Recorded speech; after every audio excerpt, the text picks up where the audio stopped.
नाही आता चांगला येतो मॅडम आवाज, काहीच गरज नाही हेडफोनची. चालू झाले, लाईव्ह झाले. ठीक आहे चालेल. काही प्रॉब्लेम नसेल तर काहीच अडचण नाही. नाही नाही काहीच प्रॉब्लेम नाही. लाईव्ह झालेलं आहे, आपण आता सुरूच करूयात.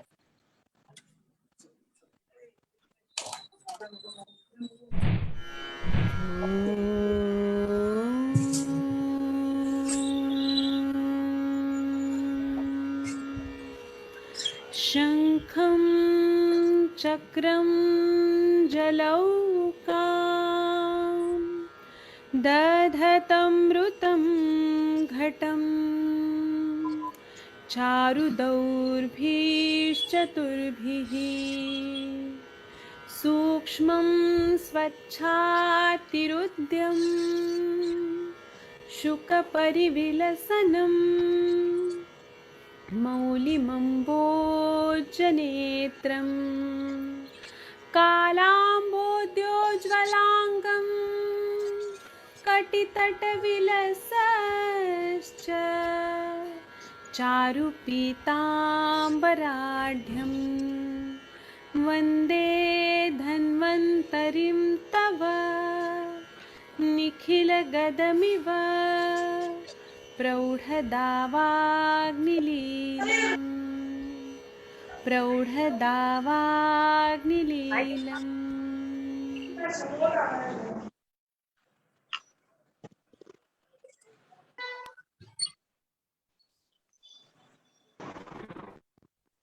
नमस्कार, गुड इवनिंग टू ऑल। आज के इस सत्र में आप सभी का स्वागत है। जैसे कि हम लोग लगातार स्त्री रोग लेक्चर सीरीज को यहाँ पर प्रस्तुत कर रहे हैं आयुष दर्पण के इस प्लेटफॉर्म पर, और आज का ये विशेष सेशन विशेष रूप से आयोजित किया है हमारे स्त्री रोग ग्रुप के लिए, जो कि हम लोग काफी मतलब एक अच्छे से यहाँ पर डिस्कशन चलता है और फिर अलग अलग लेक्चर्स ऑर्गेनाइज करते रहते हैं। तो आज के इस सत्र में मैं बहुत बहुत स्वागत करती हूँ वैद्य नीतू काला मैडम का, जो कि एमडी रोग निदान है औरंगाबाद महाराष्ट्र से। मैडम स्वागत है आपका इस सत्र में। और हमारे साथ काफी सारे वैद्य भी यहाँ पर उपस्थित है। सभी वैद्यों का, सभी सम्माननीय वैद्य जो भी फेसबुक पर इस सत्र को देख रहे हैं, उन सभी का स्वागत है। यहाँ पर आज का हमारा विषय है अग्निकर्म का विविध रोगों में उपयोग। तो जैसे हमने कई सारे अग्निकर्मों को लेकर सेशंस किए हैं, बट स्टिल आज का ये अमेजिंग सेशन है, जो कि मैं भी पहली बार कोई स्त्री वैद्य को यहाँ पर खुद प्रत्यक्ष अग्निकर्म को देखते हुए मैं भी खुद से यहाँ पर देखूंगी। तो निश्चित रूप से हम सभी स्त्रियों के लिए भी एक कॉन्फिडेंस बिल्डिंग सेशन है, और एक सम्मान के रूप में भी मैं बहुत बहुत एक सम्मान व्यक्त करना चाहती हूँ डॉक्टर नीतू काला मैडम के प्रति, जो कि उन्होंने प्रशिक्षण लिया है, जो गोगटे सर फेमस है पुणे महाराष्ट्र से, उनसे, और काफी सालों से 9-10 सालों से मैडम औरंगाबाद महाराष्ट्र में अग्निकर्म की प्रैक्टिस कर रही है। उनका रोग निदान विषय में असिस्टेंट प्रोफेसर का भी अनुभव रह चुका है CSMSS आयुर्वेद कॉलेज कांचनवाड़ी औरंगाबाद महाराष्ट्र से। और मैडम लगातार अच्छे से प्रैक्टिस करती है, और जब मैडम का परिचय हुआ तो फिर हमने इस सेशन का यहाँ पर रखने का सोचा है आप सभी लोगों के लिए। खासकर आप सभी यहाँ पर आमंत्रित है सम्माननीय वैद्यगण, आप भी इस स्त्री रोग परिचर्चा में जुड़ सकते हैं, जो कि हम लोग शुक्रवार शनिवार रविवार 3 दिन हफ्ते में चलाते हैं। 9410379397 पर आप संपर्क कीजिए, और ऐसे अनेक सारे कई सारे सत्रों का आप खुद से प्रत्यक्ष अनुभव ले सकते हैं, और जो हमारे एक्सपर्ट स्पीकर्स है उनसे आप डायरेक्ट सवाल जवाब भी कर सकते हैं। तो बहुत बहुत स्वागत है यहाँ पर डॉक्टर नीतू काला मैडम आपका, और आप अभी सत्र को यहाँ पर प्रस्तुत कर सकती है आपका। पहले तो मैं धन्यवाद करना चाहूंगी आयुष दर्पण और पाटिल मैडम का, जिन्होंने मुझे आज यहाँ पर विद्ध और अग्निकर्म के लेक्चर के लिए एक चांस दिया। बहुत से दिनों से, जब से मैं विद्ध कर्म पर पहले जैसे हम लोगों ने विद्ध कर्म का टॉपिक ही शुरू किया था, अग्निकर्म के लिए बहुत से अभी तक के रिक्वेस्ट आ रहे थे कि जैसे आप विद्ध कर्म पर लिख रहे हैं वैसे अग्नि कर्म पर भी लिखिए। लेकिन होता ऐसे है कि विद्ध कर्म ये टॉपिक बहुत छोटा है, उसमें जो पॉइंट्स रहते हैं वो बहुत छोटे कम रहते हैं, और जैसे विद्ध कर्म में एक्यूरेसी भी बहुत कम लगती है। लेकिन अग्निकर्म ये टॉपिक बहुत वास्ट है। विद्ध कर्म के लिए हम लोगों को सिर्फ एक 26 नंबर की इंसुलिन नीडल ही लगती है, या 24 नंबर की हम कभी कभी यूज करते हैं। लेकिन जब हम अग्निकर्म पर जाते हैं, अग्निकर्म के द्रव्य बहुत ज्यादा है। जैसे ग्रंथों में भी तत्र पिप्पली आचा शक्रु गोदंत शरशलाका, इनका त्वगत, मांसगत और अस्थि मज्जा स्नायु संधि, इनके लिए अलग अलग द्रव्यों का उपयोग आया है। हम लोग भी प्रैक्टिस में यही देखते हैं कि जैसे हम लोग सुवर्ण शलाका का इस्तेमाल बहुत ज्यादा इस पर करते हैं कि बिंदु टाइप का ये अग्निकर्म होता है कि हर रोग में हम लोग इसका इस्तेमाल कर सकते हैं। जैसे व्याधि के हिसाब से आए हैं वैसे ही शूल के हिसाब से भी हम लोग अग्निकर्म करते हैं। अत्यर्थी शूले दहे या विद्ये, तो विद्या कर्म का वैसे रेफरेंस आया नहीं है, लेकिन हम लोगों ने इतने दिनों के प्रैक्टिस में ये देखा है कि जहां जहां वेदना बहुत ज्यादा होती है वहां पे अगर हम लोग विद्या कर्म करते हैं तो शूल प्रश्न बहुत जल्दी हो जाता है। अगर हम व्याधि का सोचिए तो व्याधि के बारे में ऐसा है कि जैसे हम लोग वात रक्त लेते हैं तो वात रक्त में शुक्र के ऊपर 2 अंगुली जब हम विद्या करते हैं तभी वो व्याधि ठीक हो पाता है। लेकिन अगर हम लक्षण देखते हैं कि कोई रोग है, वो बोलता है कि पाद में वेदना होती है, तो पादशूल ऐसे सेपरेट व्याधि नहीं है, लेकिन फिर भी अगर पादशूल के जैसे पॉइंट हम लोग विद्या करते हैं तो रुग्ण तुरंत उपशम मिलता है उनकी वेदना से। अगर हम लोग के कोई भी पेन किलर लेते हैं तो कम से कम हम लोगों को आधा घंटा तो भी देना पड़ता है कि वो जो वेदना है वो कम होने के लिए। लेकिन जब हम विद्या और अग्निकर्म करते हैं तो उसका जो उपशम है वो हम लोगों को तुरंत मिलता है। जैसे शुरुआती के दौर में ऐसे होता है कि लोगों को विद्या और अग्निकर्म बोले तो क्या यही पता नहीं होता है। कॉमन पीपल की तो छोड़िए, लेकिन जो लोग बीएमएस हो चुके हैं उन लोगों के बारे में भी ऐसे बहुत बार हम लोगों को ध्यान में आता है कि उन्हें विद्या और अग्निकर्म ये कंसेप्ट क्या है ये पता नहीं होती है। तो हम लोगों को उन्हें शुरुआती से विद्या और अग्निकर्म क्या है ये बताना पड़ता है। बहुत से लोगों का ऐसे होता है कि वो ऐसे कहते हैं कि विद्या और अग्निकर्म बहुत पेनफुल ट्रीटमेंट है। एक्चुअली इसमें पेन होता नहीं। विद्या में जब हम प्रिक करते हैं तो सुई चुभती है, उतनी ही वेदना होती है, इससे ज्यादा तो वेदना होती ही नहीं। जहां पे हम लोग सुवर्ण शलाका की बात करें, सुवर्ण शलाका का ऐसे है कि जितना रुग्ण को चाहिए उतनी ही हीट हम लोग देते हैं और उसके बाद में हम लोग नेक्स्ट पॉइंट कंडक्ट करते हैं। वहां पे कोई मार्ग भी नहीं रह जाता। तो इसके लिए ये कहना तो बिल्कुल गलत है कि विद्या और अग्निकर्म बोले तो बहुत पेनफुल ट्रीटमेंट है। हाँ, ये मैं कहती हूँ कि जब हम लोग पुर्चा शूल के लिए या फिर पार्श्वनी शूल के लिए जब हम लोग मृत्तिका शलाका से अग्निकर्म करते हैं तो वहां पे हीट थोड़ी ज्यादा देनी पड़ती है। तो वो हीट जो है उसकी जो संवेदना होती है वो शिर प्रदेश में होती है। तो ऐसा जब हम लोग पुरुष शूल में अग्निकर्म करते हैं तो सिर्फ वहां की वेदना हम लोगों को वो संवेदना शिर में होती है, अदरवाइज वहां पे भी कोई पेन नहीं होता है। जब हम लोग यकृत विकार या फिर प्लीहा विकार, इसमें हम लोग जब स्नफ बॉक्स में अग्निकर्म करते हैं तब भी जब तक कि हम लोग अग्निकर्म करते हैं उतना ही रुग्ण को समझ में आता है। उसके बाद में व्रण कर्म करने के बाद में रुग्ण के जो स्प्लीनोमेगाली है और हिपेटोमेगाली है वो कम होती हम लोगों को नेक्स्ट जब हम यूएसजी करते हैं तो उसमें दिखाई देती है। अगर एलोपैथी के हिसाब से हम लोग जाना चाहे तो बहुत कम ऐसी ट्रीटमेंट है कि उसमें इतने जल्द हम लोगों को रिजल्ट मिलते हैं। विद्या और अग्निकर्म ऐसा टॉपिक है कि आप जितना रोज करेंगे उतने उसमें आपको एक्यूरेसी आते जाएंगे। जैसे कि हम लोग बाबा गुप्ते सर के पास से 10 साल के कम के जो उम्र के लोग हैं उन लोगों में अग्निकर्म या विद्या कर्म नहीं करना चाहिए ऐसे ग्रंथ में आया है। लेकिन सर के पास सीखने को जब थे तब एक 5 साल का बच्चा आया था, उससे टॉन्सिलाइटिस भी था और एडिनोइड्स भी थे।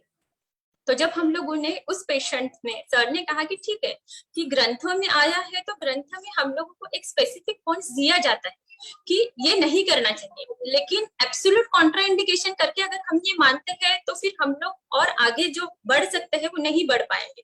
इसके लिए हम लोगों ने क्या किया कि पहले पेशेंट को कन्विंस किया। वो जो 5 साल का बच्चा था उन्हें हम लोगों ने, सर ने कहा कि अगर तुझे रोज के इस तकलीफ से छुटकारा चाहिए और अगर तुझे ऑपरेशन नहीं करवाना है इन सब चीजों के लिए तो क्या तुम मुझे विद्या कर्म करने दोगे। और उस चीज के लिए रुग्ण भी तुरंत तैयार हो गया। तो जब हम लोगों ने पहली बार ये देखा कि हम लोग 5 साल के बच्चे में भी विद्या और अग्निकर्म आसानी से कर सकते हैं, उसके बाद में आज मेरे पास एक 2 साल की बच्ची है कि जैसे सेरेब्रल पाल्सी थी। मेरा ऐसे ही एक फेसबुक पर अपस्मार का जो लेख था वो देखने के बाद में उन्होंने मेरे पास अप्रोच किया। जब वो मेरे पास लेके आए तो वो बच्ची सिर्फ 2 साल की, शायद से 10th दिसंबर 2020 तब वो मेरे पास फर्स्ट टाइम आए थे। तो जब वो लेके आए तो वो बेबी, उसके जो लेग्स थे वो ऐसे थे, वो फोल्ड करके भी नहीं बैठ पाती थी, सिर्फ क्रॉस लेग्स रहते थे। 2 साल की बच्ची को नेक होल्डिंग भी नहीं जमता था, उसका जो स्पाइन था वो कंप्लीट कर्व स्पाइन था। तो ऐसी बच्ची को कहीं लेके जाना भी उनके लिए पॉसिबल नहीं था। उनकी जो ट्रीटमेंट है वो ऑलरेडी चल रही थी। ऐसे नहीं है कि उनके ट्रीटमेंट में उन्होंने कुछ बंद किया था, लेकिन उन्हें ऐसा कहा गया था कि आपकी बच्ची बाकी के बच्चों से बहुत स्लो रहेंगी और कम से कम 8-10 साल की जब वो हो जाएंगी उसके बाद में उसमें इम्प्रूवमेंट आने शुरू होंगे। लेकिन कोई भी माँ बाप हमेशा यही सोचता है कि हमारा बच्चा जितना जल्द ठीक हो उतना ही हमारे लिए अच्छा है। तो जब वो हमारे पास पहली बार वो लड़की को लेके आए तो हम लोगों ने कहा कि ठीक है कि आपने एक सिर्फ हमारा लेग देखा और उसके ऊपर से आप बस आना चाहिए, लेकिन हम लोग फिर भी आप पहले खुद देखिए। मैंने कभी 2 साल की बच्ची को विद्या या अग्निकर्म नहीं किया है, लेकिन मेरे अनुभव के हिसाब से अगर हम लोग करते हैं तो आपका अगर विश्वास है तो हम ये पेशेंट भी कर पाएंगे। इसमें ऐसे होता है कि जैसे आयुर्वेद में रुग्ण के गुण कहे गए हैं। अगर रुग्ण आप जो कहते हैं वो अगर नहीं कर पाते हैं तो वैसे रुग्ण लेने में कुछ मतलब नहीं हो पाता है। अभी ये जो केस थी इसमें सिर्फ विद्या और अग्निकर्म ही कंप्लीट रोल नहीं हो पाता है। इस रुग्ण में जैसे स्टिफनेस बहुत ज्यादा है तो हम लोगों को स्नेहन स्वेदन भी लगने वाला था। स्नेहन स्वेदन से कितना उपशम मिल रहा है उसके ऊपर हम लोगों को पिंड स्वेद करना है या नहीं, पिंड स्वेद से भी कितना रिलीफ मिल रहा है, उसके ऊपर सामने वो बच्चा हम लोगों को बस्ती कर्म के लिए सामने लाना है या नहीं, ये सब चीजें उसके ऊपर ही निर्भर होने वाली।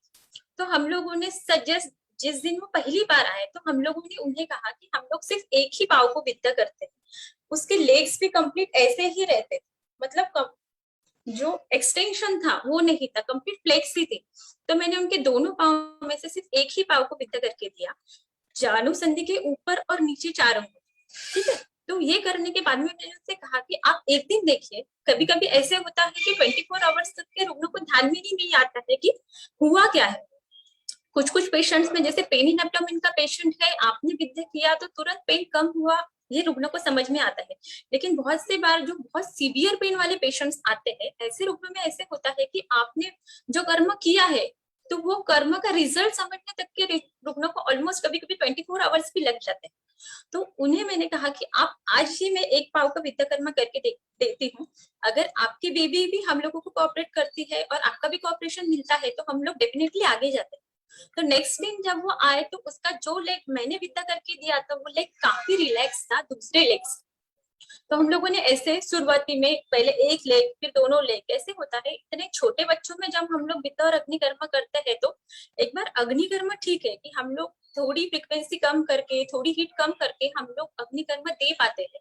लेकिन होता ऐसे है कि जब हम लोगों को विद्या कर्म करना है तो विद्या की नीडल जब हम प्रिक करते हैं तो थोड़ा जो है वो पेन भी उस बच्ची को सहन होना चाहिए। तो हम लोगों ने जैसे जैसे आगे आगे बढ़े तो जैसे उस लड़की को पहले जब वो बैठती थी तो दोनों लेग उसके फोल्ड नहीं हो पाते थे, तो जैसे जैसे हमारे ट्रीटमेंट आगे बढ़ी अगले 6 महीने में वो लड़की अच्छे से दोनों लेग्स फोल्ड करके बैठने लगी, विदाउट सपोर्ट बैठने लगी। उसका जो स्पाइन कंप्लीट कर्व था वो स्पाइन भी अभी स्ट्रेट होने लगा, जो उसको नेक होल्डिंग बिल्कुल भी नहीं थी। तो मैं आपको कह दूं कि सिर्फ 5 दिनों में उस लड़की की नेक होल्डिंग कंप्लीट आ गई। जो नेक होल्डिंग के बारे में हुआ वही उसकी आंखें भी थोड़ी सी ऐसी मूंदी दिखाई देती, ऐसी कंप्लीट खुली आंखें नहीं दिखाई देती। तो जब हम लोगों ने विद्या कर्म करना शुरू किया, एक 3 से 4 दिनों में उसकी जो आंखें हैं वो भी थोड़ी हम लोगों को रूटीन से अच्छे से खुलती हुई नजर आने लगी।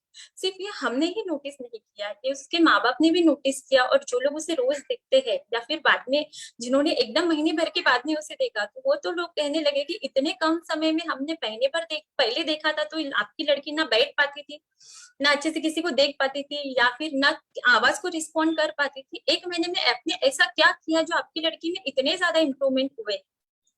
तो it all credit goes to only ओप्टे सर, कि अगर सर ने हमें ये बताया नहीं होता कि 10 साल से कम उम्र के बच्चों में भी हमने कर सकते हैं, अगर माता पिता और रुग्ण ये दोनों भी अगर इस ट्रीटमेंट के लिए हाँ बोलते हैं तो I am really very thankful to sir कि जो विद्या और अग्निकर्म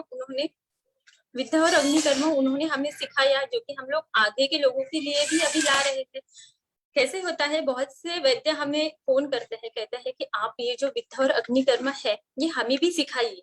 होता ऐसे है कि विद्ध और अग्निकर्म ऐसी ट्रीटमेंट नहीं है कि मैं आपसे कह दूं कि हाँ नी जॉइंट के ऊपर 4 अंगुली और 5 अंगुली आप विद्ध कर दो, आपका नी जॉइंट पेन रह जाएगा। तो ये सिर्फ इतना ही नहीं है, उसके पीछे की कॉजेस क्या है, प्रोबेबल डायग्नोसिस क्या है, उसके बाद में उसका प्रोग्नोसिस क्या हो सकता है। अगर हमें ये सब पता होती है तभी हम लोग एक्यूरेट ट्रीटमेंट दे सकते हैं। ठीक है, इसकी वजह से हम लोग हर किसी को यही कहते हैं कि आप एक बार अगर आपको सीखना है तो पहले आप परफेक्ट ग्रंथों का जो नॉलेज है वो आप ले लीजिए। जैसे सिरावेद और अग्निकर्म के भी जो ये आए हैं कि कहाँ पे वृद्ध करना है, ये पॉइंट्स भी आपको पता चाहिए। उसके बाद में इंडिकेशंस, कॉन्ट्रा इंडिकेशन, ये सभी चीजें उसमें आनी ही चाहिए। अगर आपको पहले से इन सब चीजों का ज्ञान होता है तो ही हम लोग आपको आगे विद्या और अग्निकर्म अच्छे से सिखा पाते हैं। अभी हम लोग स्लाइड शेयर करते हैं।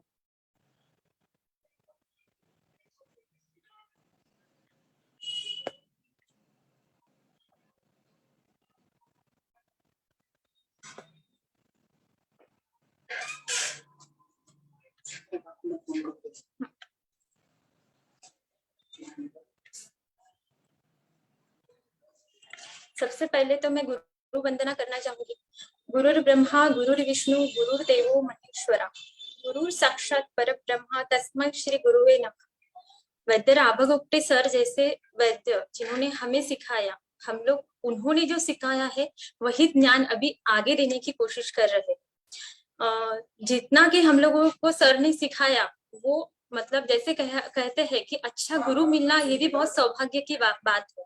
तो हमारे लिए सही में ये सौभाग्य की बात है कि वैद्य राभगुप्ते सर जैसे गुरु हमें मिले। जब मैं यूजी सेकंड ईयर में थी तभी मुझे सर के पास सीखने के लिए जाना था, लेकिन सर ने तभी मना कर दिया, कहा कि जब तक कि आपका बेसिक नॉलेज क्लियर नहीं हो जाता तब तक कि मैं आपको सिखा नहीं पाऊँ।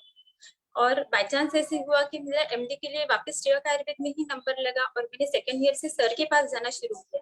सर ने हर डिसीज के हिसाब से हम लोगों को सिखाना शुरू किया। जैसे ही पेशेंट आते थे वैसे सर हर पेशेंट का हमें कहते थे कि ये पॉइंट्स कहाँ करने हैं, कैसे करने। सर मार्क करके देते थे, फिर हम लोग वो पॉइंट्स करते।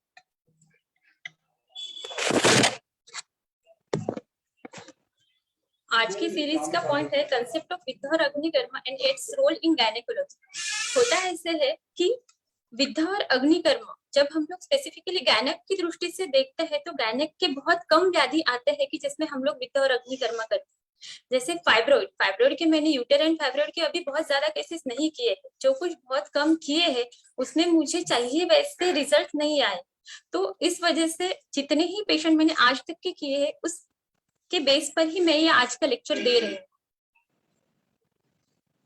विद्या कर्म, सबसे पहले हम लोग देखते हैं विद्या कर्म। विद्या कर्म में ऐसे है कि जब कॉमन पीपल आपके पास आते हैं तो उनको कमर में इंजेक्शंस लेना या फिर हाथ में इंजेक्शन लेना ये पता होता है। लेकिन अगर आप किसी राइनाइटिस के पेशेंट को या ब्रोंकाइटिस के पेशेंट को, ब्रोंकियल अस्थमा के पेशेंट को अगर आप ये कहते हैं कि आपको नाक के पास सुई चुभानी पड़ेगी या फिर उंगली के पास सुई चुभानी पड़ेगी, तो रुग्ण कहता है कि ऐसे कैसे आप ये ट्रीटमेंट ऐसे कैसे कह सकते हैं कि काम करती है, या फिर उसमें अगर कोई दवा नहीं होती है तो फिर ये चिकित्सा फलदायी कैसे हो पाती। तो हम लोग पेशेंट को कहते हैं कि आप एक बार पहले करके देखिए, अगर आपको लगता है रिलीफ है तभी हम लोग नेक्स्ट सेटिंग्स करेंगे। अगर आपको लगता है कि आपको उपशम नहीं मिल रहा है तो हम लोग नहीं करते।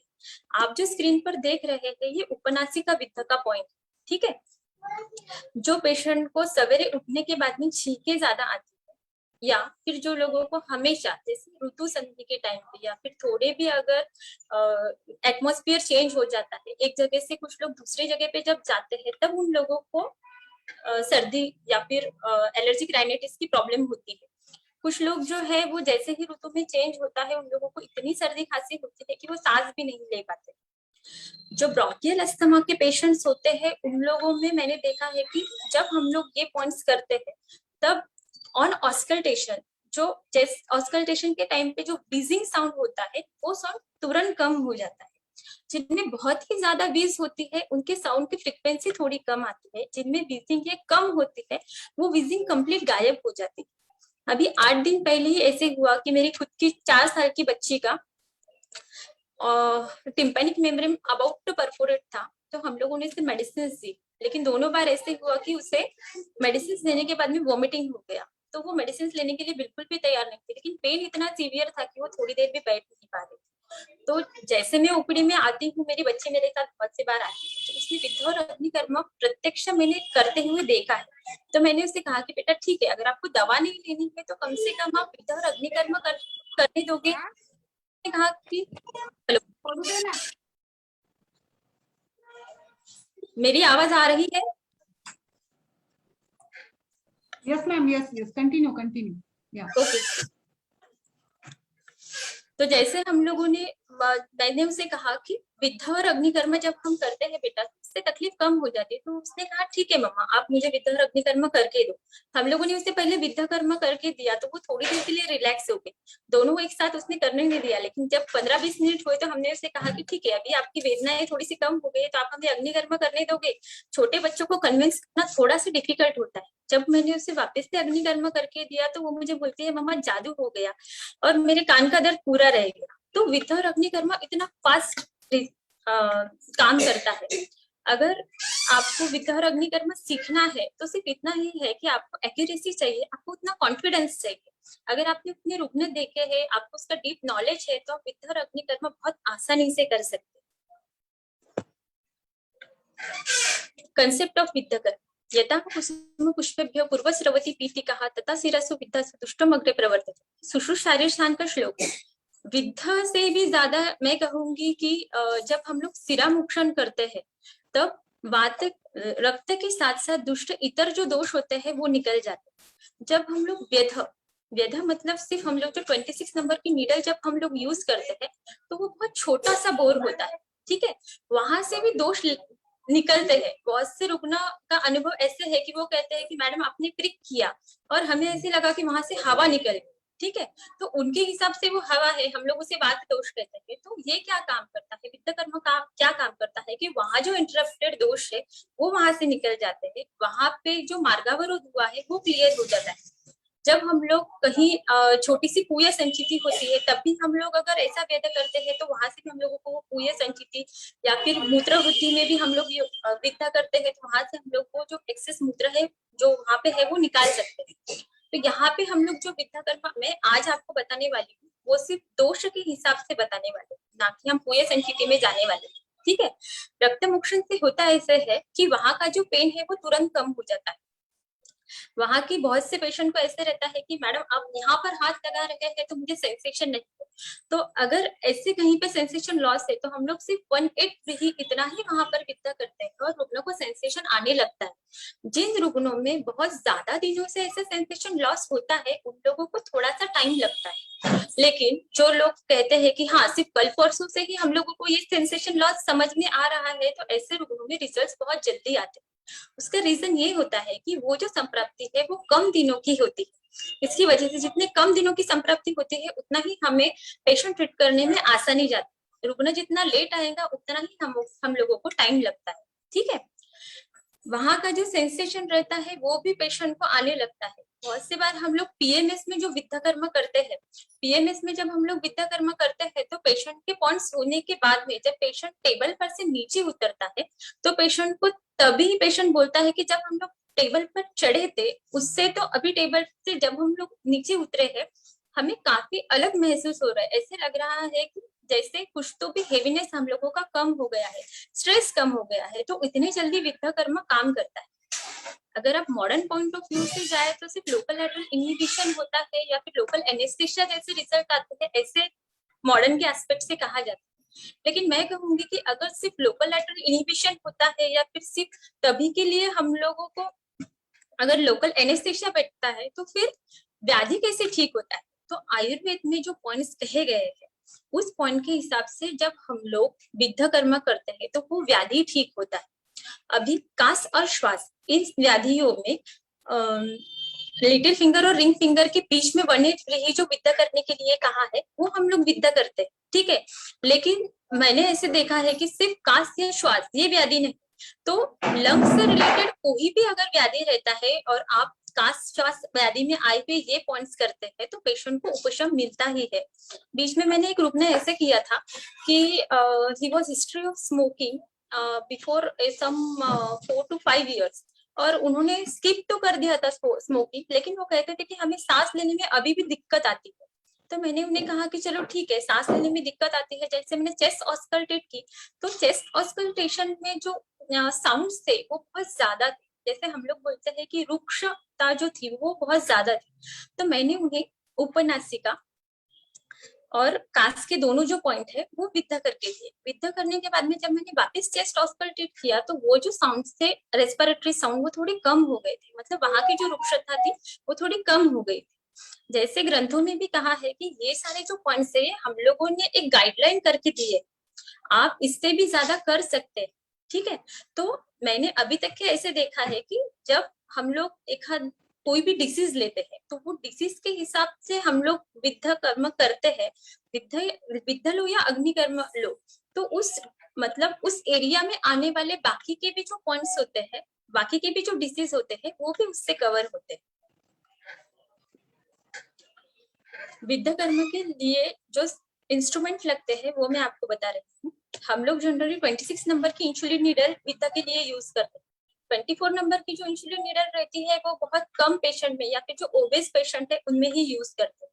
होता ऐसे है कि 24 नंबर की जो इंसुलिन नीडल होती है उसका बोर थोड़ा बड़ा होता है। अगर हम लोग रूटीन पेशेंट को अगर 26 नंबर की बजाय 24 नीडल से विद्या करना चाहे तो रुग्णों को उससे पेन होने लगता है। तो इसकी वजह से हम लोग ऐसे करते हैं कि हर रुग्णों को हम लोग जनरली 26 नंबर की नीडल जो हाफ इंच की आती है उससे ही विद्या करते हैं। जब हमें ओरल कैविटी में विद्या करना होता है तो 26 नंबर की नीडल हाफ इंच होने की वजह से जो वैद्य नए हैं वो हाफ इंच की नीडल से विद्या कर्म प्रॉपर नहीं कर पाते। तो ऐसे में हम लोग उन्हें कहते हैं कि आप 1.5 इंच की नीडल जो डेंटिस्ट यूज करते हैं वो यूज कीजिए, मतलब आपको विजुअलाइजेशन भी प्रॉपर होगा। अगर इनकेस आपके पास 1.5 इंच की नीडल नहीं है तो आप कोई भी एक आधी सिरिंज को अगर 26 नंबर की इंसुलिन नीडल लगा के आप विद्या करते हैं तो भी आपको अच्छे से विद्या कर्म करते आएगा। उसमें लगने वाला हम लोगों को, जब हम लोग विद्या करते हैं तो विद्या के पहले हम लोग स्पिरिट स्वैप से वो जगह क्लीन कर लेते। जब विद्या करते हैं तो विद्या कर्म के बाद में थोड़ा सा ब्लड लेटिंग होता है।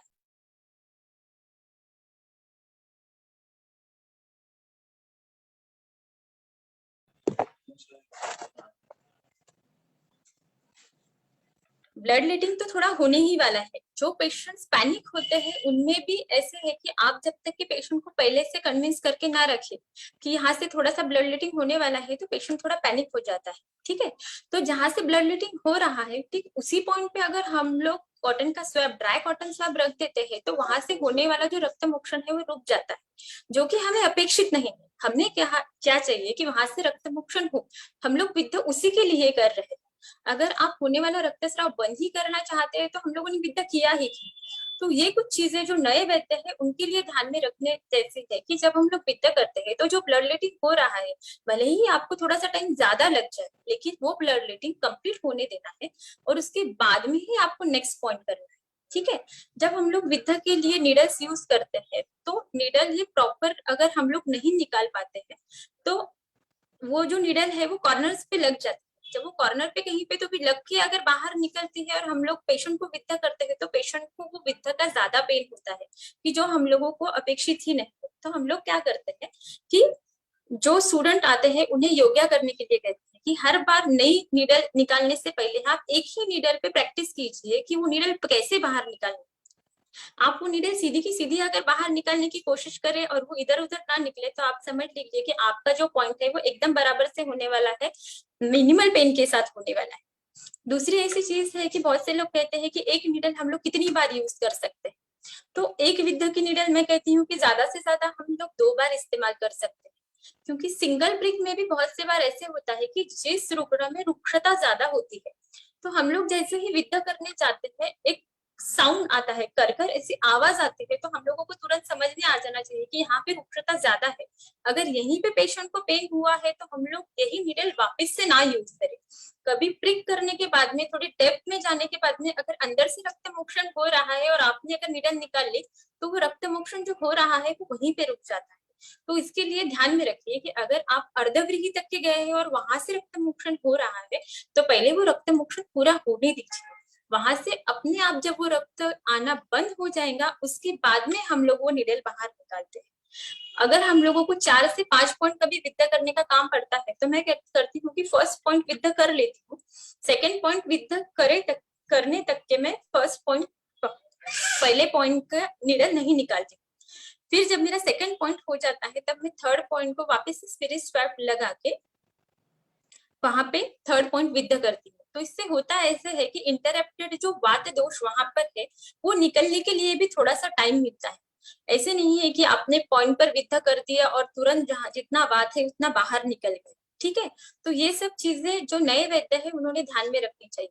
मेजरिंग टेप या स्केल का इस्तेमाल हम लोग इसके लिए करते हैं कि अंगुली प्रमाण, जैसे मैंने पहले भी कहा कि नी जॉइंट के ऊपर या नीचे 4 अंगुली जब हम लोग विद्या करते हैं तो आपको वो अंगुली प्रमाण रुग्ण के हिसाब से लेना है, ठीक है। आप मेजरिंग टेप से अगर यहाँ से यहाँ तक के बराबर से मेजर करते हैं तो उस हिसाब से आपको नी जॉइंट एल्बो जॉइंट के ऊपर अगर विद्या करना है तो ये जो क्रेस्ट है तो ये क्रेस्ट के ऊपर बराबर से वो 4 अंगुली और नीचे बराबर से 4 अंगुली, ऐसे मेजर करने के लिए आपको मेजरिंग टेप या स्केल का इस्तेमाल करना रहता है। बहुत से बार जो रुग्ण आते हैं वो सिर्फ डिसीज के हिसाब से नहीं आते हैं, तो मोस्ट पेनफुल पॉइंट के लिए भी आते हैं।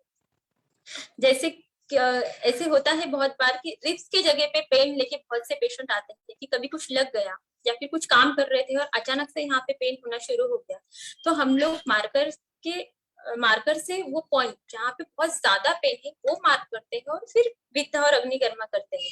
अगर हम लोगों ने सिर्फ पेशेंट को पूछा हाँ यहाँ पर वेदना हो रही है और यहाँ पे विद्या और अग्निकर्मा कर लेते हैं तो शायद से हम लोग जब विद्या और अग्निकर्मा करने जाए तो हम लोग वो पॉइंट मिस कर सकते हैं।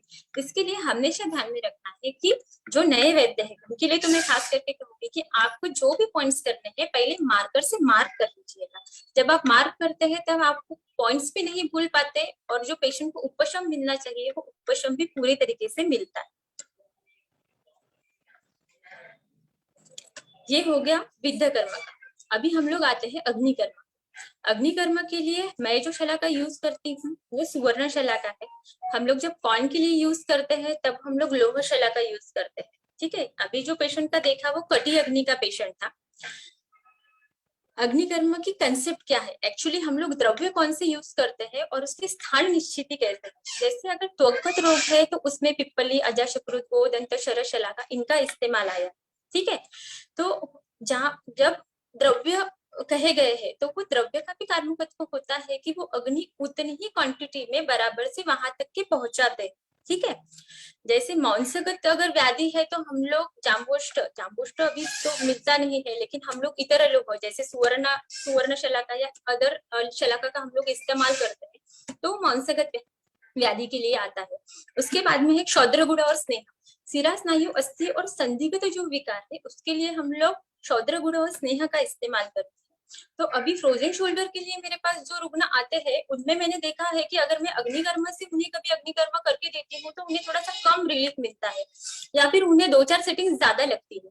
लेकिन अगर वो डायबिटिक पेशेंट नहीं होते हैं तो मैं उनमें गुड़ से अग्निकर्मा करती हूँ। गुड़ से जब मैं अग्निकर्मा करती हूँ तो रुग्ण को 1 या 2 सेटिंग, जो रुग्ण ज्यादा दिनों से परेशान है उन लोगों को कभी कभी मुझे 2 सेटिंग्स लग जाते हैं, लेकिन मैक्सिमम जो पेशेंट है वो सिंगल सेटिंग में क्लियर हो जाते हैं।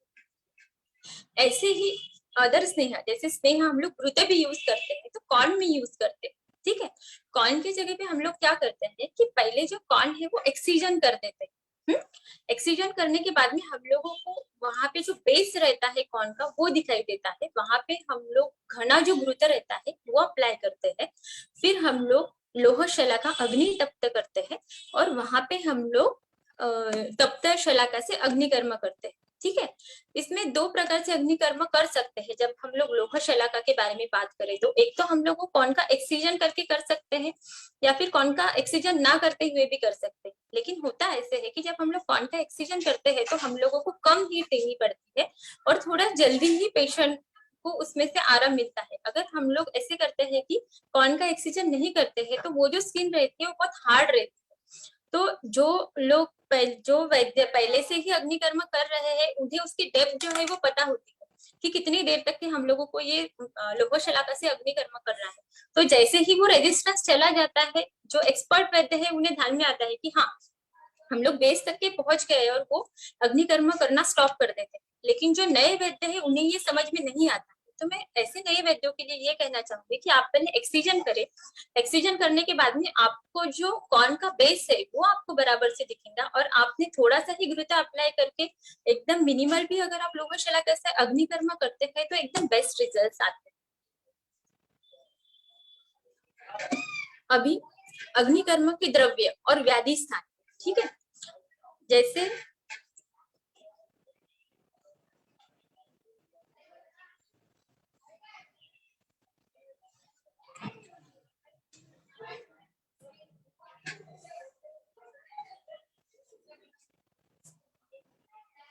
अभी अग्निकर्म के प्रकार, ठीक है, अग्निकर्म के 4 प्रकार है, वलय, बिंदु, विलेखा, प्रतिसार।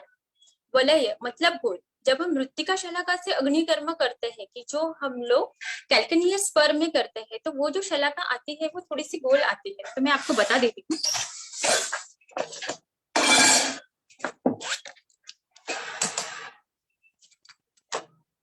जो मृत्तिका शलाका आती है वो ऐसी आती है, तो ये जो अग्निकर्म होता है ये वलय अग्निकर्म होता है। उसके बाद में हम लोग जो सुवर्ण शलाका से अग्निकर्म करते हैं ये बिंदु टाइप में आता है।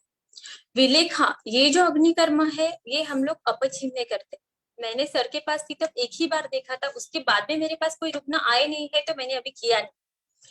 प्रतिसारण, हम लोग एलर्जिक राइनाइटिस के जो रुग्ण है कि जिन्हें रूटीन विद्या कर्म से उपशम नहीं मिलता है, ऐसे कुछ रुग्णों में हम लोग भल्ला तक से अग्निकर्म करते हैं, ठीक है। भल्ला तक का तेल निकालते हैं, गर्म करते हैं, और उसके बाद में वो नासा के अंदर से प्रतिसारण करते हैं। लेकिन ये कर्म करने से पहले हम लोगों को ये ध्यान में रखना चाहिए कि किसी किसी को भल्ला तक की एलर्जी भी होती है, तो ऐसे टाइम पे हम लोगों को पहले सेंसिटिविटी करना जरूरी रहता है। हम लोग जैसे अदर सेंसिटिविटी टेस्ट करते हैं उसी तरीके से पहले हम लोग हाथ पर भल्ला तक की सेंसिटिविटी कर लेते हैं। अगर रुग्णों को वहां पे इचिंग, रेडनेस ऐसे कुछ नहीं होता है, या फिर रुग्णों को अनईजी नहीं लगता है, तो ही हम लोग नासा प्रतिसारण के लिए भल्ला तक का तेल यूज करते हैं, ठीक है। इसके बाद में आता है पश्चात कर्म। पश्चात कर्म में हम लोग मधु और सर्पी का इस्तेमाल करते हैं। आप सिर्फ मधु भी इस्तेमाल कर सकते हैं या सिर्फ सर्पी भी इस्तेमाल कर सकते हैं, या आप कंबाइन मधु और सर्पी करके हर पश्चात कर्म के लिए दोनों भी इकट्ठा यूज कर सकते हैं। जब हम लोग सुवर्ण शलाका से अग्निकर्म करते हैं तो वहां पे कोई मार्क रह ही नहीं जाता है।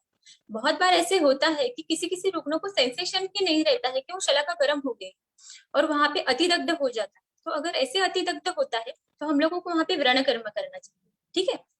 सुवर्ण शलाका से हम लोग जब प्रोटीन अग्निकर्म करते हैं तो आपकी शलाका का आपका अंदाजा होता है। मैं इसे आगे के स्लाइड में बताऊंगी कि कितना टाइम लगता है शलाका को गर्म होने के लिए, तो आप उतने टाइम के हिसाब से अगर अग्निकर्म करते हैं तो कभी आपको व्रण कर्म करने की भी जरूरत नहीं पड़ती। अगर हम लोग अल्प मात्रा में कभी अग्निकर्म करते हैं तो क्या होता है कि सपोज एक रुग्ण को चाहिए कि गुड़, जब हम लोग गुड़ से अग्निकर्म करते हैं अववाहुक में, तो वो गुड़ गर्म करके हम लोग अगर तुरंत की तुरंत अगर शोल्डर जॉइंट पे नहीं लगाते हैं तो वो वहां से शोल्डर जॉइंट तक के जाए तक कि अगर ज्यादा ठंडा हो जाता है तो हम लोगों को रिपीट अग्निकर्म करना पड़ता है, ठीक है। इसके लिए अग्नि ये प्रॉपर ही जाना चाहिए। अगर आप बहुत कम मात्रा में भी अग्नि देते हैं तो भी अपने को फल नहीं मिलते हैं। अति मात्रा में जब हम लोग अग्निकर्म करते हैं तो अति दग्ध हो जाता है, तो रुग्ण इससे कभी कभी परेशान हो जाता है। इसके लिए हम लोगों को अति दग्ध और अल्प अल्प दोनों ही चीजों का ध्यान रखना पड़ता है। कंसेप्ट ऑफ अग्निकर्म, अगर आप मॉडर्न कंसेप्ट के हिसाब से देखें तो वैसोडाइलेटेशन होता है और वहां से लोकल जो लैक्टिक एसिड या यूरेट क्रिस्टल्स रहते हैं वो निकल जाते हैं, ठीक है। अगर आप अग्निकर्म वात या कफ दोष के लिए कर रहे हैं तो वात ये शीत गुण का रहता है और अग्नि ये उष्ण गुण का, इसके लिए ये बहुत अच्छा काम करता है वात दोषों के लिए। वैसे ही शौद्र गुण और स्नेह ये जब हम लोग इस्तेमाल करते हैं तो ये स्निग्ध द्रव्य है, स्निग्ध भी है और उष्ण भी है, इसके लिए ये वात पर भी काम करते हैं और कफ की जगह पर भी काम करते हैं। कंसेप्ट ऑफ अग्निकर्म, अभी हम लोगों को मैं अभी मेरे जो ओपीडी में इस्तेमाल कर रही हूँ उतने ही मैं आपको बताती हूँ कि हम लोग सुवर्ण शलाका की जो मैंने 24 कैरेट की बनाई है उसकी लेंथ जो है वो 7 सेंटीमीटर इतनी है। उसकी जो विड्थ है ये सिर्फ 2 mm की है और उसका जो सामने का बोर है ये 4 mm का होता है। बहुत से बार शलाका जो बनाने वाले रहते हैं वो इसे थोड़ा सा सामने से चपटा कर देते हैं। अगर ऐसे होता है तो हम लोग जब रुग्ण को अग्निकर्म करने के लिए शलाका यूज करते हैं तो होता ऐसे है कि वहां पे रुग्ण को अग्निकर्म हुआ है या नहीं प्रॉपर समझ में नहीं आता है। बहुत से रुग्णों को सिर्फ ये चुभ रहा है ऐसे ही सेंसेशन आता है। इसके लिए सामने का जो बोर है वो ऐसे गोल चाहिए, ठीक है। लोह शलाका कोई भी आसानी से आपको बना के दे सकता है। मैं आपको सामने की स्लाइड में सबके फोटोज बता देती हूँ। मृत्तिका शलाका है, हरिद्रा हम जो प्लीहा विकार में या यकृत विकार में यूज करते हैं, सुवर्ण शलाका है, उसके बाद में भल्ला तक जो हम नासा प्रतिसारण के लिए यूज करते हैं, गुड़ जो हम लोग फ्रोजन शोल्डर में यूज करते हैं, और लोह शलाका। ये तो हुआ अभी तक। अभी किन लोगों में हमने ये करना चाहिए और किस अवस्था में करना चाहिए, ये दोनों भी चीजें ज्यादा इंपॉर्टेंट रहती है। कॉन्ट्राइंडिकेशन जैसे कहीं स्वेलिंग है, ब्रूसेस है, ओपन वुंड है, तो यहाँ पे हम लोग अग्निकर्म नहीं कर पाते, ठीक है। सेलुलाइटिस में मैं कहूंगी कि आप जहाँ पे हम लोगों को सेलुलाइटिस है वहां से नीचे या ऊपर ऐसे हम लोगों को सिरामोक्षण करते हैं तो हम लोगों को ज्यादा अच्छे रिजल्ट आते हैं। सेलुलाइटिस ये पित्तज विकार है, आप इसमें अगर जलों का विचरण करते हैं तो ज्यादा अच्छा है। लेकिन अगर किसी वजह से आपके पास जलों का अवेलेबल नहीं है और आप सिरावेद करना चाहे तो आपको सिरावेद इतना ही ध्यान में रखना है कि एक तो आप जो सेलुलाइटिस है उसके ऊपर या नीचे जो सिरा आपको दिखेंगी वहां से करना है। काफी स्किन इन्फेक्शन के पेशेंट भी ऐसे आते हैं कि कभी कभी उनको स्किन इन्फेक्शन पूरे कंप्लीट पीठ पर रहता है, बैकएक भी रहता है, तो ऐसी कंडीशंस में हम लोग स्किन इन्फेक्शन जहाँ रहता है वहां अग्निकर्म नहीं कर पाते हैं। मैं कहूंगी कि नहीं करना चाहिए क्योंकि वहां की जो स्किन रहती है वो बहुत सेंसिटिव हो जाती है। आपने अग्निकर्म करने के बाद में अगर वहां पे व्रण हो गया तो वो और डिफिकल्ट होता है हम लोगों को ट्रीट करने के लिए। और जैसे कि चरक सूक्ष्म ने कहा है कि हम लोगों को निरुपद्रवी चिकित्सा करनी है, तो हम लोग कभी भी ऐसी कंडीशंस में विद्या या अग्निकर्म नहीं करते। जिन लोगों को खून देखने के बाद में भी अच्छा नहीं लगता है या फिर कुछ तो भी अलग सेंसेशन होता है या किसी को चक्कर आ जाते हैं, तो ऐसे रुग्णों को हम लोग बिल्कुल भी विद्या अग्निकर्म नहीं करते। हम लोगों को हमेशा ये ध्यान में रखना चाहिए कि आपका जो रुग्ण है वो अर्ह है या नहीं। बहुत से बार ऐसे होता है कि एक रुग्ण को ठीक लगा, इसके लिए वो दूसरा रुग्ण जबरदस्ती से लेके आ जाता है। वो कहता है कि नहीं मुझे फर्क पड़ा है तो तुम भी चलो। जाने अनजाने में ऐसे हो जाता है कि कभी कभी वो रुग्ण आता है, बैठ भी जाता है अग्निकर्म के लिए और विद्या कर्म के लिए, और फिर अचानक से वो हाइपो हो जाता है। तो ऐसी जगह पे हम लोगों को एक ही ध्यान में रखना है कि कंपल्सरी हर रुग्ण को विद्या और अग्निकर्म क्या है ये समझा के पूछिए। उसके बाद में रुग्ण खुद कन्विंस है या नहीं ये पूछे। अगर रुग्ण खुद कन्विंस नहीं है ये ट्रीटमेंट के लिए तो मैं कहूंगी कि ऐसे ट्रीटमेंट करने में मतलब ही नहीं आता है। ऐसे रुग्ण हमें छोड़ ही देने चाहिए, ठीक है। स्पेशल प्रिकॉशंस में आते हैं प्रेगनेंसी में होता ऐसे है कि मैक्सिमम जो रहता है बैकएक रहता है और लेग का पेन रहता है। मैक्सिमम लोगों में ऐसे होता है।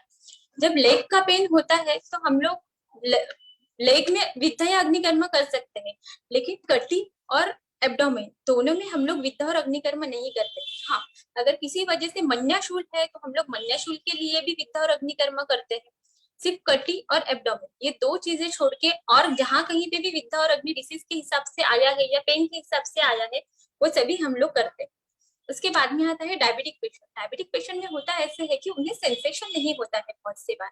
तो ऐसे रुग्ण में अगर हम लोग जैसे अग्निकर्म करते हैं तो हम लोग रुग्ण के ऊपर डिपेंड करते हैं। रुग्णों को कहते हैं कि जब आपको गर्म लगने लगे तो आप हमें बता दीजिएगा, तो हम लोग नेक्स्ट पॉइंट करते हैं।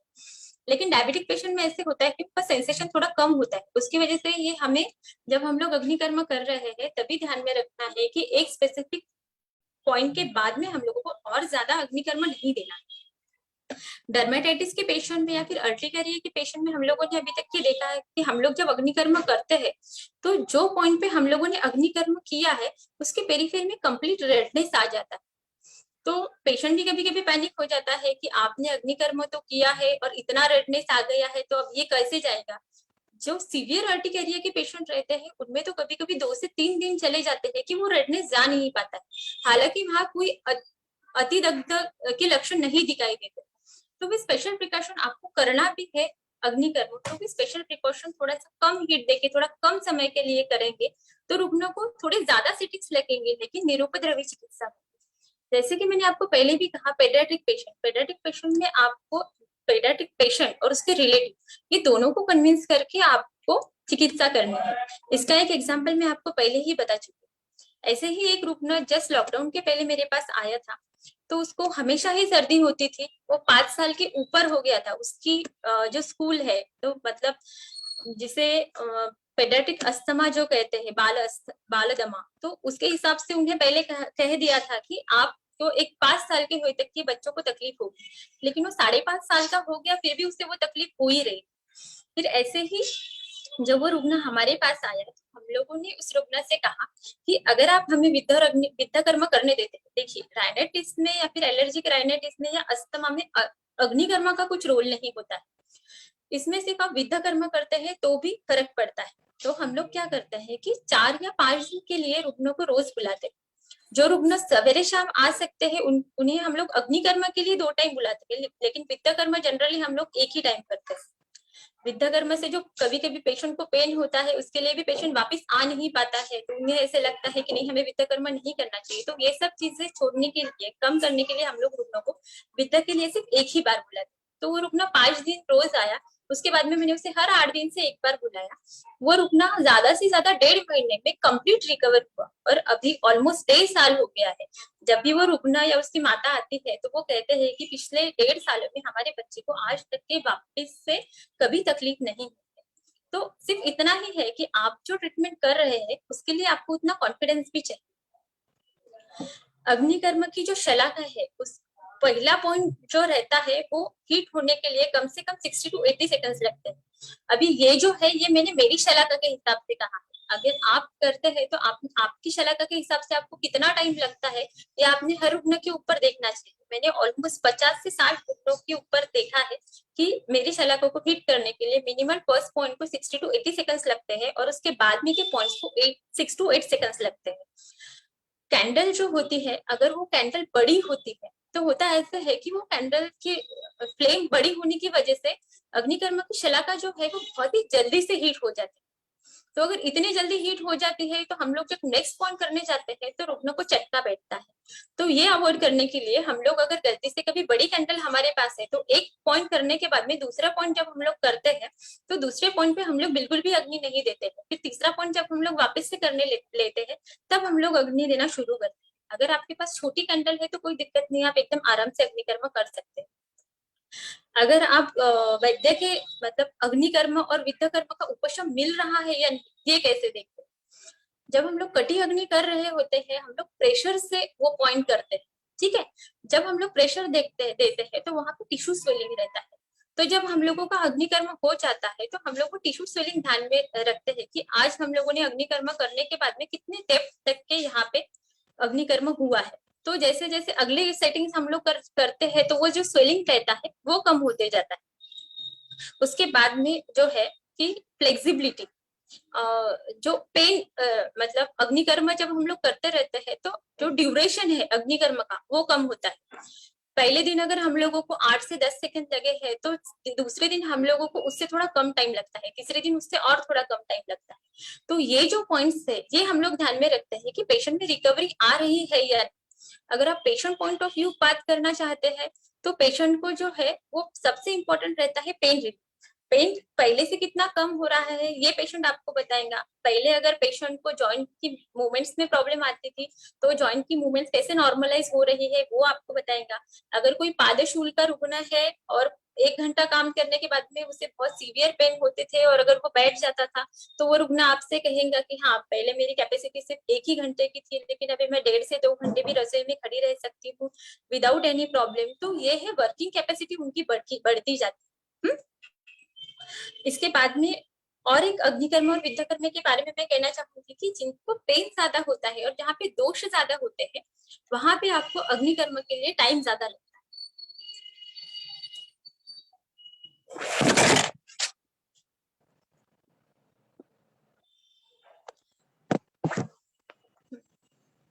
कंसेप्ट ऑफ अग्निकर्म में आगे हम लोग देखते हैं निदान परिवर्जन, जो सबसे इंपॉर्टेंट है। बहुत से लोगों का ऐसे रहता है कि कोई अगर रुग्ण आता है कि सर्वाइकल स्पॉन्डिलोसिस लेके आया है, तो रीजन अगर हम ढूंढते हैं कि सर्वाइकल स्पॉन्डिलोसिस अचानक से कैसे हुआ, कोई रुग्णों में ऐसे होता है कि वो रुग्ण कहीं से बाहर गांव से आए हुए रहते हैं, तो एक्सर्शन की वजह से या फिर जो खड्डे होते हैं रास्ते में उसकी वजह से भी उन लोगों को सर्वाइकल स्पॉन्डिलोसिस एग्रीवेट होता है। कुछ रुग्ण जो होते हैं वो कहते हैं कि नहीं, कल बड़ी तकिया लेने में आई थी और सवेरे से गर्दन में दर्द होना शुरू हो गया। तो ऐसे जो हेतु होते हैं रुग्ण के हिसाब से, ये हम लोगों को जो विहारज हेतु है उनका उन विहारज हेतुओं का ध्यान रखना चाहिए। उसके बाद में आहार में बहुत से लोगों का ऐसे है कि सवेरे का बना हुआ खाना शाम को खाते हैं। तो मैं कहूंगी कि पर्युषित अन्न जो है, ये हर वैद्य को देखना चाहिए कि पर्युषित अन्न आपका रुग्ण खा रहा है या नहीं। अगर पर्युषित अन्न खाता है तो सिर्फ यही नहीं, उन्हें और भी अदर व्याधिज भी हो सकते हैं। इसकी वजह से आपके रुग्ण में क्या हेतु है ये देखना ज्यादा जरूरी है। आगे हम आते हैं निज और आगंतुक हेतु। बहुत सी बार रुग्ण जो आते हैं वो कहीं से तो भी हिस्ट्री ऑफ फॉल लेके आते हैं, ठीक है, कुछ रुग्ण गाड़ी पर से गिर के आते हैं। तो ऐसे रुग्णों में जो है ये आगंतुक हेतु होते हैं। तो हम लोग अगर आगंतुक हेतु वहीं के वहीं ट्रीट कर देते हैं तो हम लोगों को ज्यादा टाइम नहीं लग पाता, ठीक है। जैसे कोई रुग्ण आता है साइकिल पर से या गाड़ी पर से गिर के, तो हम लोग उसे वित्त और अग्निकर्मा करते हैं तो ज्यादा से ज्यादा 5-6 दिनों में रुग्ण पूरा क्लियर हो जाता है। लेकिन अगर कोई रुग्ण नी जॉइंट पेन लेके आता है, उसके निज हेतु है, तो ये निज हेतु ये बहुत दिनों से आए हुए रहते हैं, तो हम लोगों को इसे बहुत ज्यादा टाइम लगता है ट्रीट करने में। इसकी वजह से अगर कोई कहता है कि सिर्फ विद्ध या अग्निकर्म से पेशेंट ट्रीट हो सकता है क्या, तो आगंतुक हेतु के बारे में ऐसे होता है कि आप सिर्फ विद्ध और अग्निकर्म पे पेशेंट ट्रीट कर सकते हैं। लेकिन अगर निज हेतु की वजह से अगर वो व्याधि उत्पन्न हुआ है तो उसे आपको कंपल्सरी इंटरनल मेडिसिन के लगते ही है। उसके बाद में आता है उपशय और अनुपशय। आपके पास आने वाला रुग्ण हर बार हर इन्वेस्टिगेशन करके आता ही है या आता ही ऐसे नहीं। मेरे पास तो आने वाले रुग्ण बहुत बार ऐसे होते हैं कि अगर मैं उन्हें कह भी दूं कि आपको इन्वेस्टिगेशन करना है तो भी वो इन्वेस्टिगेशन नहीं कर पाते।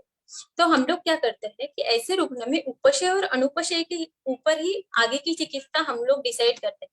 अगर आज मैंने विद्ध और अग्निकर्म किया है तो आज से अगर पेशेंट को कल बेटर लगता है, रुग्ण देखने के बाद में मुझे ऐसे लगता है कि नहीं, इसे कम से कम 1 महीना तो भी हम लोगों को विद्ध और अग्निकर्म करना पड़ेगा, और उसके हिसाब से अगर उसका प्रोग्नोसिस दिखता है तो हम लोग वो पेशेंट वैसे ही कंटिन्यू करते हैं। अगर ऐसे होता है कि मुझे जैसा अपेक्षित है वैसा अगर रिजल्ट मुझे नहीं मिल पाता है तो फिर मैं इन्वेस्टिगेशन की तरफ बढ़ती हूँ। एक्सरे या फिर MRI जो कुछ भी लगता है वो इन्वेस्टिगेशन में पेशेंट को एडवाइस करके देती हूँ, और फिर देखती हूँ कि मेरा जो क्लिनिकल ग्राउंड पर जो डायग्नोसिस है वो सही है या नहीं। अगर ऐसे होता है कि हम लोगों को लगता है कि नहीं, ये दोष थोड़े कम है या फिर ये कम दिनों की संप्राप्ति है और वो ज्यादा दिनों की होती है या फिर और उसमें कॉम्प्लिकेशंस रहते हैं, तो हम लोगों को फिर वैसे रुग्णों को समझा के बोलना पड़ता है कि आपको कम से कम 4 से 6 महीने भी लग सकते हैं। उसके बाद में आते हैं उपद्रव की चिकित्सा। जैसे हम लोग गायनेक के बारे में बोल रहे हैं कि ल्यूकेरिया में बहुत से बार कटिशूल होता है। तो जब आपके पास बहुत ही शुरुआत में जब पेशेंट आता है और बहुत ज्यादा कटिशूल लेके आता है, तो जो आपको ये उपद्रव, जो कटिशूल ये उपद्रव है, इसकी भी चिकित्सा करनी पड़ती है। लेकिन सिर्फ कटिशूल, ये जैसे ही ल्यूकेरिया क्लियर हो जाएगा रुग्ण का, कटिशूल ये जाने ही वाला है। तो ऐसे टाइम पे आपको उपद्रव की चिकित्सा ये बहुत कम दिनों के लिए करनी पड़ती है, पूरे समय आपको उपद्रव की चिकित्सा करने की जरूरत नहीं पड़ती है। क्लिनिकल ग्राउंड पर डायग्नोसिस करना और हिस्ट्री लेना ही बहुत ज्यादा इंपॉर्टेंट होता है। बहुत से बार पेशेंट आता है और आपके सामने फाइल रख देता है कि मैडम मुझे ऐसे ऐसी तकलीफ, सर के साथ भी ऐसे बहुत बार होता था। तो सर कहते थे कि मुझे आपके रिपोर्ट्स नहीं ट्रीट करनी, मुझे आपको ट्रीट करना है, तो आप मुझे बताइए कि आपको क्या तकलीफ हो रही है। तो ऐसे क्लिनिकल आपका डायग्नोसिस क्या है देखने के बाद में ये उतना ही जरूरी होता है, पेशेंट की हिस्ट्री क्या है वो भी देखना उतना ही जरूरी होता है। Importance of investigation. देखो ऐसे होता है कि हम लोग कह भी देते हैं कि हाँ, कि हम लोग क्लिनिकल ग्राउंड पर ही पेशेंट ट्रीट करते हैं, लेकिन जब आप कैल्केनियर स्पर जैसे डिसीज लेते हैं तो होता ऐसे है कि पेशेंट को जहाँ पे ज्यादा पेन होता है वो पेशेंट कहते हैं कि हाँ मुझे सिर्फ लेफ्ट लेग में ही पेन है या सिर्फ नीचे ही पेन है या पीछे ही पेन। लेकिन कभी कभी रुग्ण में हम लोग, मैंने आज तक के कैल्केनियर स्पर के 700 पेशेंट्स देखे हैं, मोर देन 700। उसमें से सिर्फ 7 रुग्ण ही मेल रुग्ण थे, बाकी के सारे फीमेल रुग्ण थे। तो उनमें रुग्ण आने के टाइम पे एक पाव का दुखना लेके आता है, लेकिन जब हम लोग एक्सरे करते हैं तो उसमें चारों भी स्पर दिखाई देते हैं, जो डॉर्सल प्लांटर है वो भी और जो डॉर्सल है वो। तो हम लोग ऐसे टाइम पे विदाउट इन्वेस्टिगेशन अगर ये कह देते हैं कि ठीक है आपको कैल्केनियर स्पर है और हम लोगों ने प्लांटर अग्निकर्म करने के बाद में आपका पेन रुक जाएगा, तो ये गलत होता है। जब हम लोगों के पास इन्वेस्टिगेशन होता है तो हम लोग पेशेंट को अच्छे से समझा के बोल सकते हैं कि आपका नीचे का दर्द जाने के बाद में भी आपको पेन रह सकता है। जिस दिन आपको वापस से पीछे से पेन होने लगेगा या दूसरे पाव में पेन होने लगेगा, आपको वापस से ये सेटिंग के लिए आना पड़ेगा। विद्या और अग्निकर्म की बेसिक इंफॉर्मेशन के बाद में अभी हम लोग आते हैं मेन गायनेकोलॉजिकल डिसऑर्डर्स पे। ठीक है, पोस्ट ऑफ एलएससीएस या पोस्ट सिस्टेक्टोमी बैक, अगर आप अदर कोई ट्रीटमेंट देखते हैं तो उसमें पोस्ट ऑफ एलएससीएस है, पोस्ट सिस्टेक्टोमी जो बैकिक होता है उसके लिए कोई भी ट्रीटमेंट नहीं है।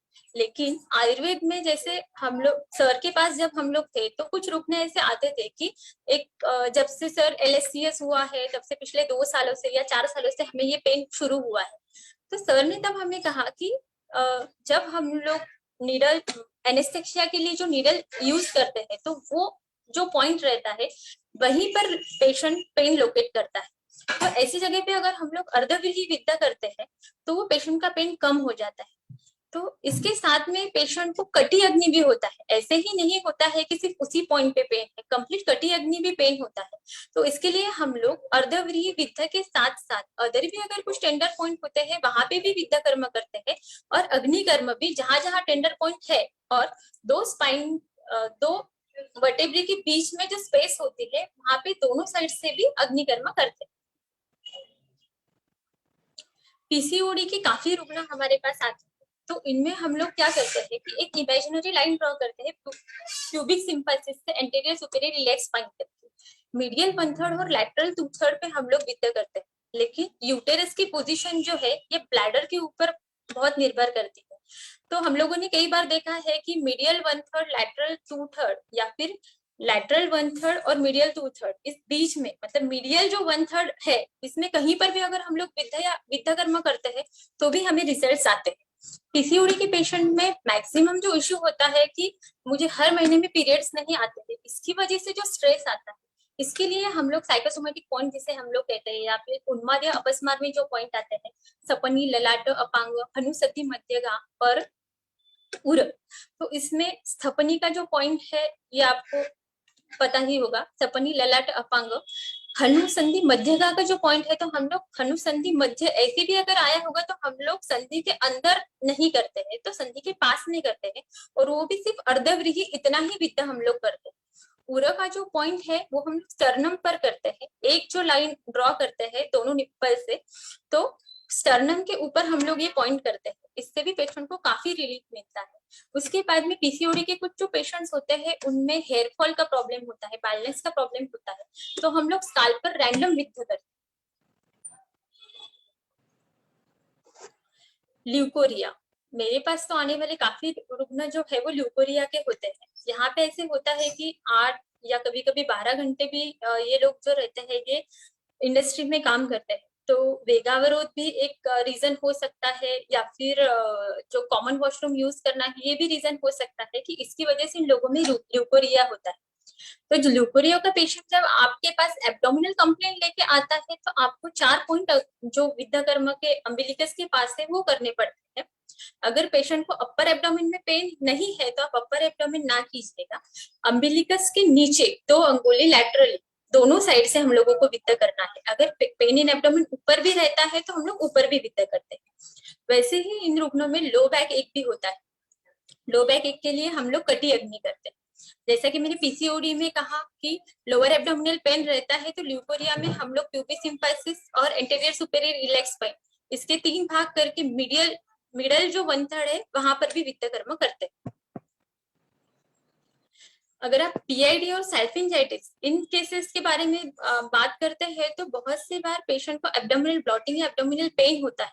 तो जैसे कि मैंने पहले स्लाइड में कहा, आपको अम्बिलिकस के बाजू में चार जो पॉइंट है 2 अंगुली बाजू में, वो चारों पॉइंट विद्या करने पड़ते हैं। लो बैक के लिए आपको कटी अग्नि करना पड़ता है, ठीक है। लेकिन जैसे आप सल्फिंजाइटिस की इंटरनल ट्रीटमेंट शुरू करते हैं, लो बैक एक की आपकी सेटिंग जो रहती है वो कम हो जाती है। फ्रीक्वेंसी ऑफ मिक्चुरेशन, बहुत कम पेशेंट में फ्रीक्वेंसी ऑफ मिक्चुरेशन दिखता है, लेकिन दिखता है। ऐसे रुग्ण में आपको अंगुष्ठ विद्या करना पड़ता है। यूरिनरी इनकॉन्टिनेंस, अभी अगर एक तो ओल्ड एज में ये होता है या फिर जब मेनार्श होता है, तब बहुत से रुग्ण मेरे पास ये लेके आते हैं कि अभी तक की तो ठीक है कि बेड वेटिंग होता था, लेकिन अभी मेनार्श के बाद में अगर ये ऐसे ही होगा तो क्या। ऐसे ही एक महीने पहले मेरे पास एक रुग्ण आई थी, 13 ही साल की है। रात में उसको वो सोने के पहले भी अगर बाथरूम जाके आती है, फिर भी वो बेड वेटिंग करती है, तो उसमें हम लोगों ने अंगुष्ठ विद्या करना शुरू किया। बहुत सी बार अर्ली एज में साइकोसोमेटिक भी रीजंस होते हैं, लेकिन मुझे उस रुग्ण में कोई साइकोसोमेटिक रीजंस नहीं दिखे, इसके लिए मैंने स्थपनी, ललाट, अपांग, ये जो पॉइंट्स है ये नहीं किए।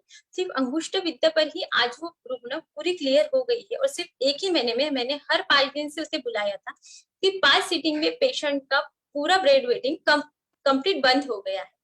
अगर यूरिनरी ट्रैक इन्फेक्शन के बारे में आप लेते हैं, तभी जिनको रिकरेंट यूरिनरी ट्रैक इन्फेक्शन होता है, ऐसे रुग्ण में आपको अंगुष्ठ विद्या के अच्छे रिजल्ट्स आते हैं। लेकिन अगर आपने अंगुष्ठ विद्या करने के बाद में भी अगर आपको रिजल्ट नहीं आते हैं, तो कहीं स्ट्रिक्चर्स है क्या, पॉलीनेफ्राइटिस है या सेप्सिस है, ये बातें देखना बहुत जरूरी हो जाता है। टीएमएस, अभी टीएमएस सिर्फ मेनोपॉज के पहले ही होता है ऐसे नहीं। आज की इसमें ऐसे होता है कि हम लोगों से रजस्वलाचर्या बहुत से बार मेंटेन नहीं हो पाती है। अगर आप ऐसे रुग्ण देखें कि जिन्हों में रजस्वलाचर्या का पालन नहीं होता है, तो उनमें भी पीरियड्स आने के पहले ब्रेस्ट टेंडरनेस भी आता है और चिड़चिड़ेपन भी बहुत बढ़ जाता है। तो ऐसे रुग्ण में हम लोग अगर एब्डोमिनल ब्लॉटिंग जैसे कंप्लेंट है, तो नाभि समीप विद्या करते हैं, वही 4 पॉइंट जो मैंने पहले आपको कहे हैं। उरु प्रदेश में सिर्फ विद्या करते हैं, तो जो ब्रेस्ट टेंडरनेस है वो कंप्लीट जाता है। हम लोगों को यहाँ पे कोई साइकोसोमेटिक पॉइंट करने की जरूरत नहीं पड़ती है। एक सिंगल उरु का जो पॉइंट है वो विद्या करने के बाद में ब्रेस्ट टेंडरनेस कंप्लीट चला जाता है। I have treated almost more than 100 patients of PMS.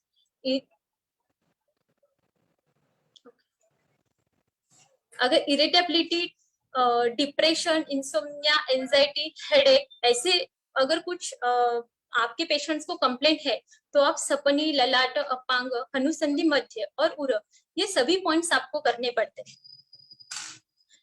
अभी किसी ने तो भी वापस से पूछा कि आप एब्डोमिनल पॉइंट्स रिपीट कीजिए। तो एब्डोमिनल पॉइंट्स ऐसे है कि जो अम्बिलिकस है, अम्बिलिकस से ऊपर 2 अंगुली लैटरली दोनों बाजू से, और अम्बिलिकस के नीचे 2 अंगुली लैटरली, लेफ्ट में भी और राइट में भी, ऐसे हम लोग करते हैं। एक मिनट, मैं आपको डायग्राम पर निकाल के बता देती हूँ।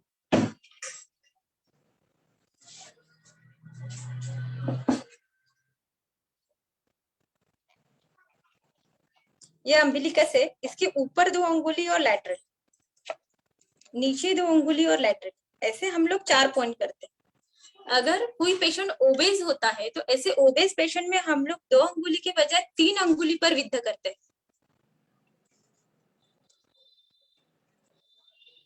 आया ध्यान में? अम्बिलिकस के ऊपर लैटरली दोनों बाजू से, लेफ्ट में भी और राइट में भी, और अम्बिलिकस के नीचे 2 अंगुली दोनों साइड से, लेफ्ट में भी और राइट में।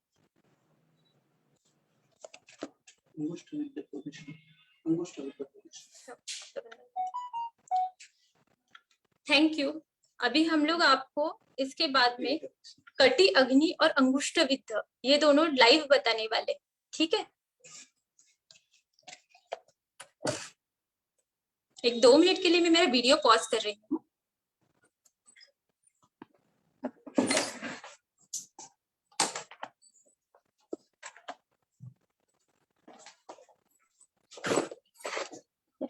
कोणी पण आले त्यांच्या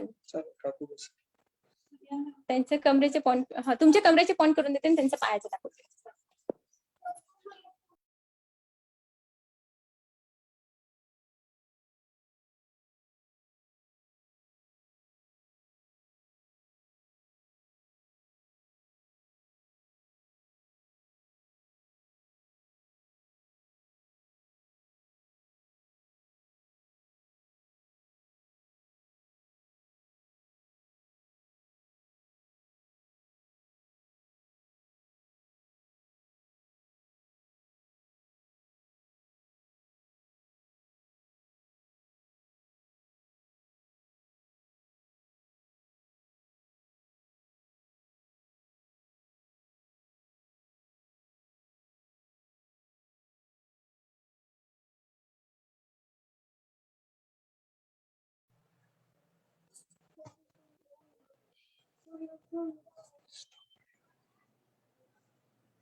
इससे एक मिनट कैमरा रिवर्स करो।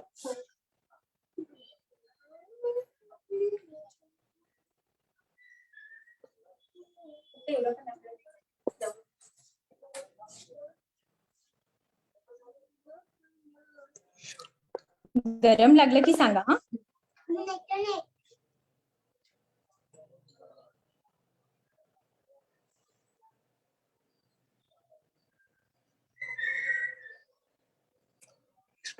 अग्निकर्म करने के टाइम पे आपको ये ध्यान में रखना है कि आपकी जो सुवर्ण शलाका है ये हमेशा परपेंडिकुलर स्किन ही चाहिए। जब हम लोग अग्निकर्म कर रहे हैं तब अगर ये शलाका परपेंडिकुलर नहीं होती है तो आपको जो अपेक्षित रिजल्ट रहते हैं वो नहीं मिल पाते।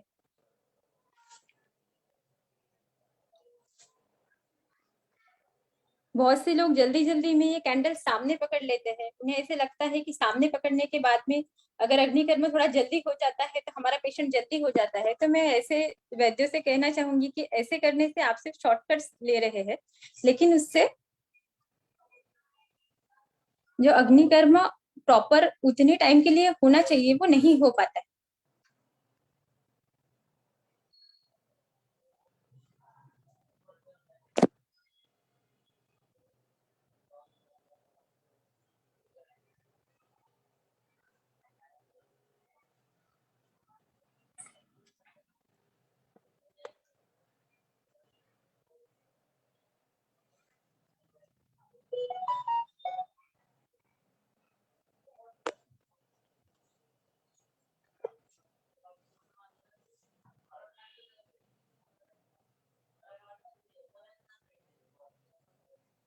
अग्निकर्म करने के टाइम पे अगर आपको सपोर्ट की जरूरत है तो जरूर लीजिए, क्योंकि जहाँ पे ज्यादा पॉइंट करने रहते हैं वैसे जहाँ पे अगर आप ऐसे कोई सपोर्ट नहीं लेते हैं तो थोड़ी देर से आपका ही हाथ दर्द करने लगेगा और आप अच्छे से अग्निकर्म नहीं कर पाओगे।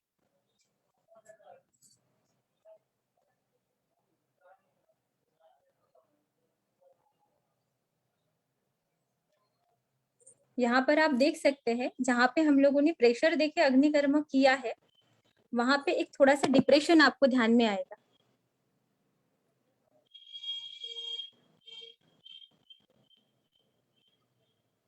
यहाँ पर देखिए,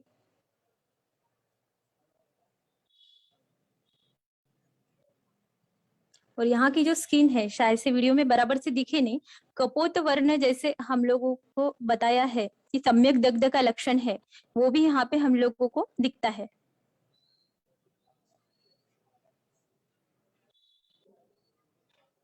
इस रुग्ण में पादशूल भी है, इस वजह से मैंने जो L5 और S1 के बीच में का पॉइंट है वो भी किया है।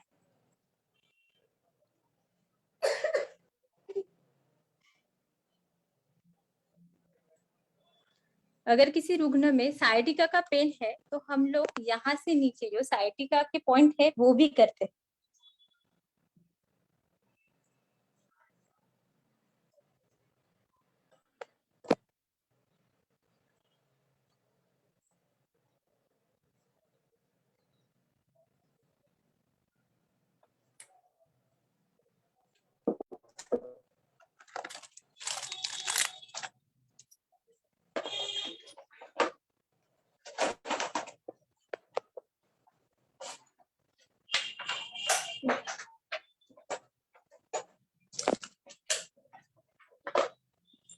अभी हम लोग आपको अंगुष्ठ विद्या बताएंगे।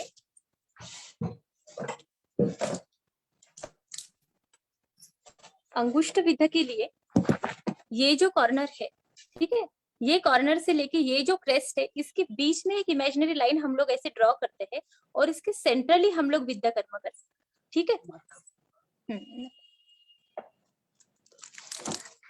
नीडल कैसी खोलनी है मैं आपको एक बार बता देती हूँ।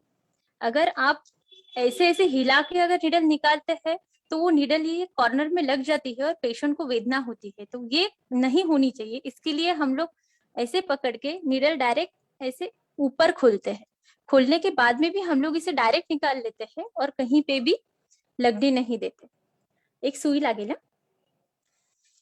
हर बार विद्या करने के पहले पेशेंट को इंटीमेट कर ही देना है कि आपको एक सुई लगने वाली है।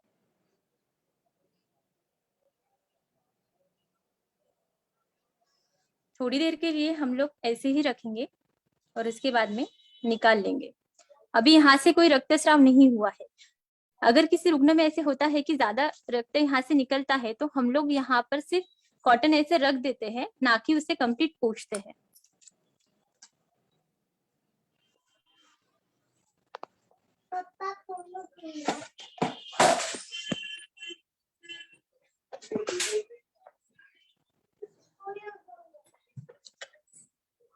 Thank you. मेरा लेक्चर तो खत्म हो गया है। अगर आपको अभी और कुछ सवाल पूछने हैं तो आप पूछ सकते हैं। Yes ma'am, very nice ma'am, beautiful. बहुत ही अच्छे तरीके से आपने पूरा डिटेल बताया है। कुछ सवाल है इसको लेकर पोजीशन के बारे में, और थोड़ा सा आप यहाँ पर जो भी सवाल है मैं इसको पढ़ती हूँ और आपको बताती हूँ मैम।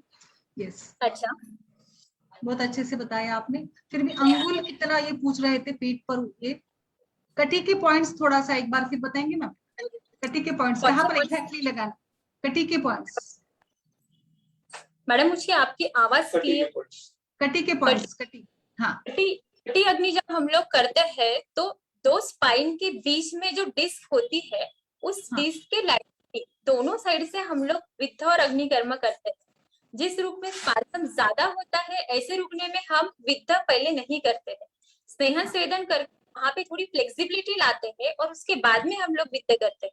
अगर हम लोगों ने ऐसे ना किया तो होता ऐसे है कि रुग्णों को वेदनाएं वहां ज्यादा होती है, उसकी वजह से हम लोग वहां पे पहले विद्या न करते हुए पहले सिर्फ अग्निकर्म से पेशेंट को रिलीफ मिलता है वो देखते हैं और उसके बाद में हम लोग विद्या कर्म शुरू करते हैं। yes. बन्या का भी वैसे ही है, ऐसे नहीं है कि सिर्फ के बारे में, आप पूरे स्पाइन के बारे में वही है कि दो स्पाइन के बीच में जो स्पेस है, जो गति है, उसके दोनों साइड में लैटरली आपको विद्या और अग्नि दोनों करना है। आप पहले ये पॉइंट्स मार्क कर लेते हैं तो ज्यादा बेटर रहता है। बिल्कुल बिल्कुल। गुड़ा is used in frozen shoulder ma'am, kindly explain how is गुड़ा? गुड़ कैसे उपयोग में ला सकते हैं हम लोग? फ्रोजन शोल्डर, गुड़ आपने बताया, गुड़ बताया था आपने। हाँ, फ्रोजन शोल्डर में हम लोग गुड़ का इस्तेमाल करते हैं। तो हम क्या करते हैं कि कैंडल के ऊपर डायरेक्ट ये हीट करते हैं। देखो मेरे पास है अभी, कैंडल के ऊपर डायरेक्ट हीट करते हैं और तुरंत शोल्डर जॉइंट पे जो पॉइंट रहता है वहां पे हम लोग अग्निकर्म करते हैं और उसके बाद में तुरंत हम लोग वहां पे सर्पी लगाते हैं, घृते लगाते हैं। अच्छा अच्छा। लेकिन फ्रोजन शोल्डर में हम लोगों ने गुड़ से जो अग्निकर्म करते हैं, इसके बाद में भी हम लोग ट्रापेजियस के जो ये दो पॉइंट है यहाँ पर भी हम लोग विद्या करते हैं। यहाँ पे एक सामने उनका टेंडर पॉइंट होता है, यहाँ पे हम लोग सुवर्णशलाका से अग्निकर्म करते हैं। मैम ये जो पॉइंट्स आप बता रही है ना, तो ये पॉइंट्स कैसे हम लोग एग्जैक्ट उसकी कैसे मतलब आपको पेशेंट को मोस्ट टेंडर पॉइंट अगर पूछते हैं तो भी पेशेंट आपको बराबर से बता देता है कि हाँ यही हमारी मोस्ट टेंडर पॉइंट है और आपको यहाँ पे करना है। Okay okay okay. डॉक्टर गाजरे सर पूछते हैं कि एंडोमेट्रियोसिस में अग्निकर्म का उपयोग होता है क्या, एंडोमेट्रियोसिस वगैरह में? एंडोमेट्रियोसिस का ऐसा है कि एंडोमेट्रियोसिस ये सेकेंडरी डिस्मेनोरिया के इसमें आता है। आज तक के मैंने कोई सेकेंडरी डिस्मेनोरिया की जो केसेस है वो किए नहीं। अगर हमें कहना है तो हम लोगों की उसके लिए ऑथेंटिक उतने पॉइंट्स हम लोगों के पास आए हुए रहते हैं तो ही हम लोग वो कह पाते हैं। अगर मैं ऐसे कह दूं कि हाँ होता है तो फिर मेरे पास उतना डाटा चाहिए होता है, मेरे पास कोई डाटा अवेलेबल है। इसके लिए मैं कहूंगी कि एंडोमेट्रियोसिस में तो मतलब सेकेंडरी कोई भी रीजन में विद्या अग्निकर्म शायद से काम ना करता हो।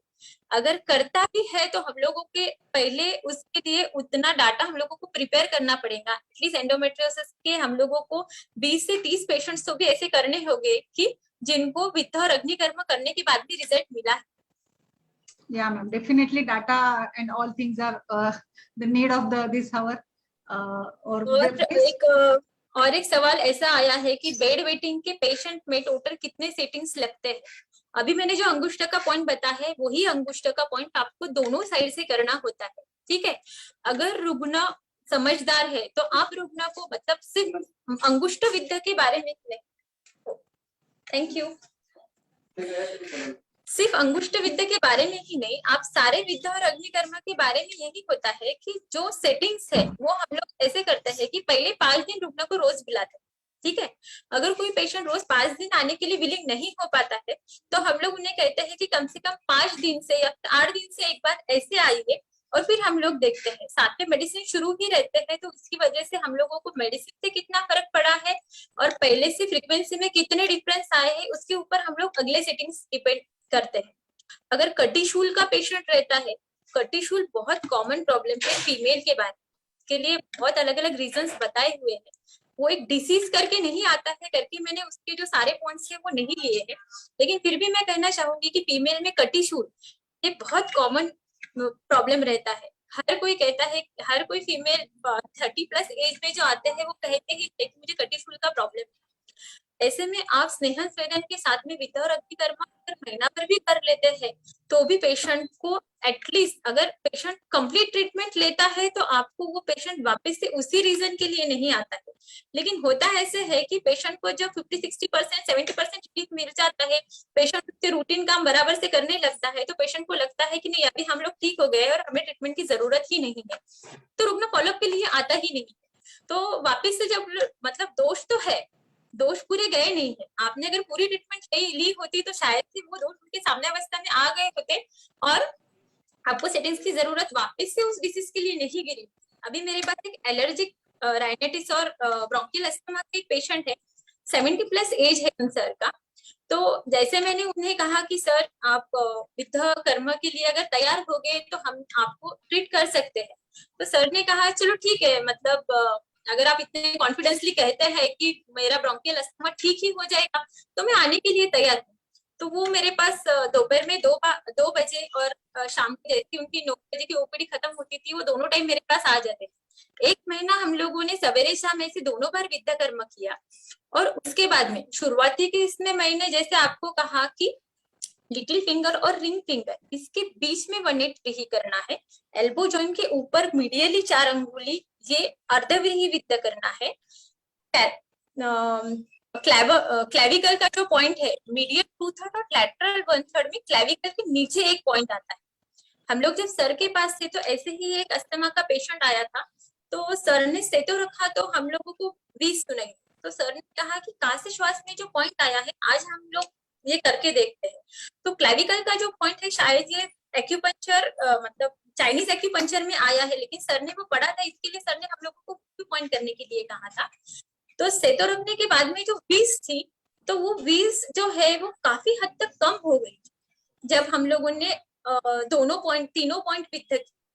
अभी ग्रंथ में आया है कि आप एक साइड से भी विद्या करते हैं तो भी आपको उतने रिजल्ट मिलते हैं, लेकिन मैंने अभी तक ऐसे देखा है कि अगर मैं लेफ्ट में विद्या करती हूँ तो सिर्फ लेफ्ट की ही 20 कम हो जाती है, राइट की 20 वैसे ही रहती है। और पेशेंट कहता है कि मैडम मुझे अभी लेफ्ट में ठीक लग रहा है लेकिन मुझे राइट में भी कंफर्टेबल नहीं लगता है, कुछ तो हेवीनेस है जो इधर से कम हो गया है लेफ्ट साइड का, तो आप मुझे राइट में भी कर दीजिए। तो जैसे अभी पेशेंट ने कहना शुरू किया है तो हम लोग अभी दोनों साइड से विद्या करते हैं। वो जो रुग्ण है तो उन्होंने कंप्लीट फॉलोअप दिया, जैसे 1 महीना वो कंपल्सरी आए, उसके बाद में भी हर 8 दिन से, फिर 15 दिन से, फिर महीने में एक बार, ऐसे करके हम लोगों ने हार्डली 4 महीने में हम लोग उनको पूरा ठीक कर दिया। पिछले 1.5 साल में सर को एक बार भी पंप लेने का काम नहीं पड़ा है, कि जो दिन में से कम 3 बार पंप लेते थे।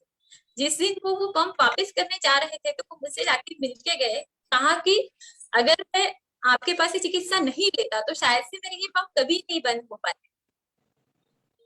Very nice ma'am. डॉक्टर वंदना जी पूछिए, आप क्या पूछना चाहती है वंदना मैम?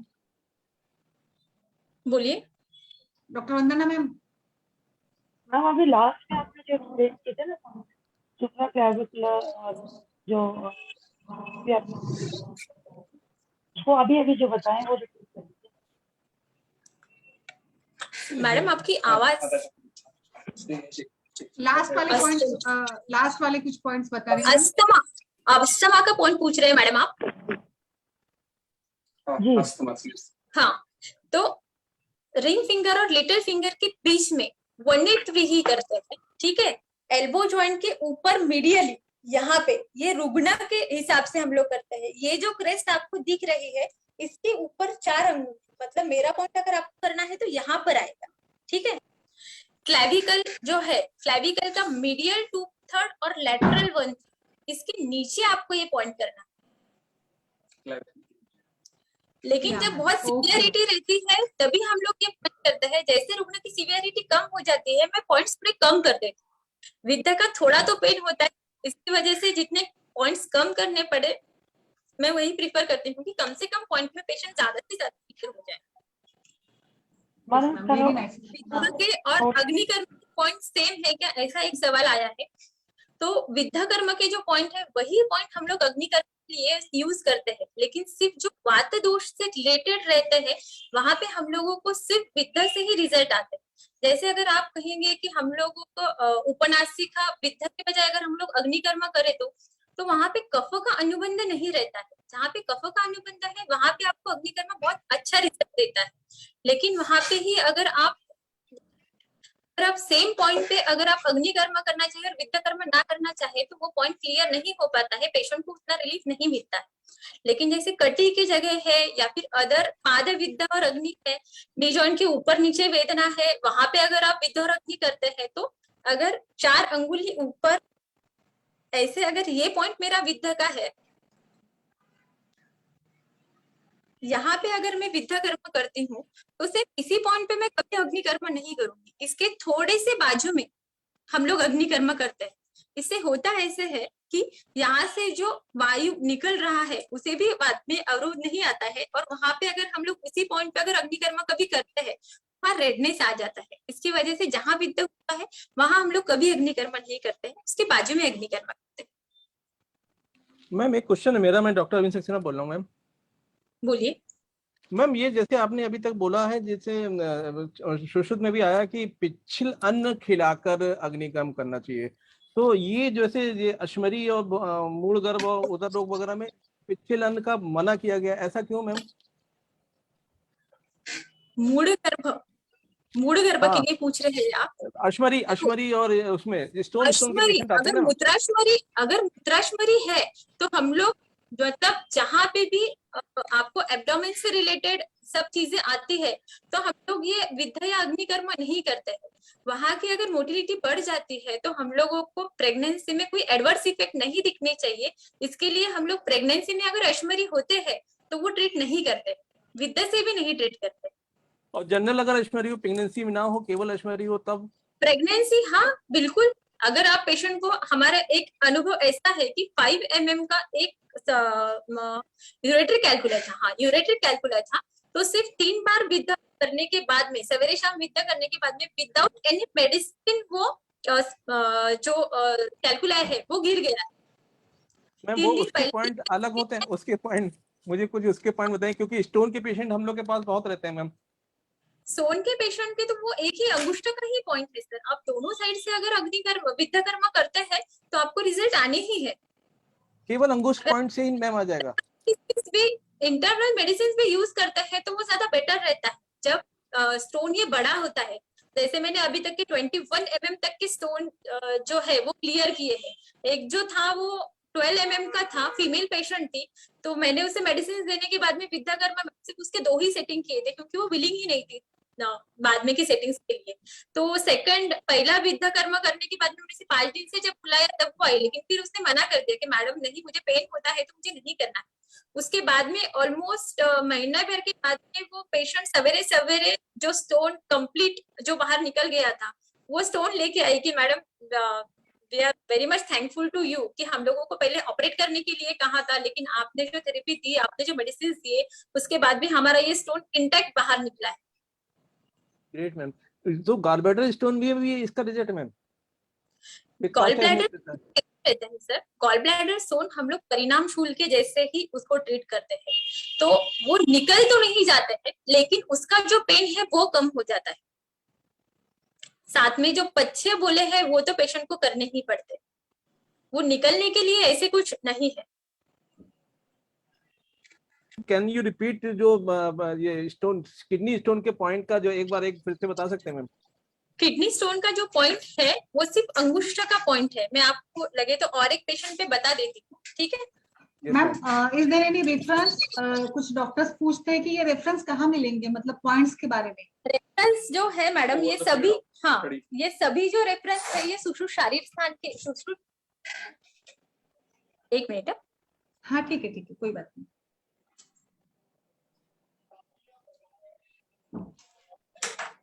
सीरावेद अध्याय और अग्निकर्म अध्याय जो सुश्रुत संहिता अष्टांग संग्रह में आया है वही। देखिए ये कॉर्नर है अंगुष्ठ का, नेल का, ठीक है, क्या दिख रहा है बराबर से? Yes, या ma'am, और विजुअलाइज showing. करूं? नहीं, इट्स क्लियर मैम। अभी yes ma'am, it's clearly visible. ये जो लाइन ऊपर से आ रही है, एक मिनट में आपको कंप्लीट मार्क करके बताती हूँ, तो एक minute,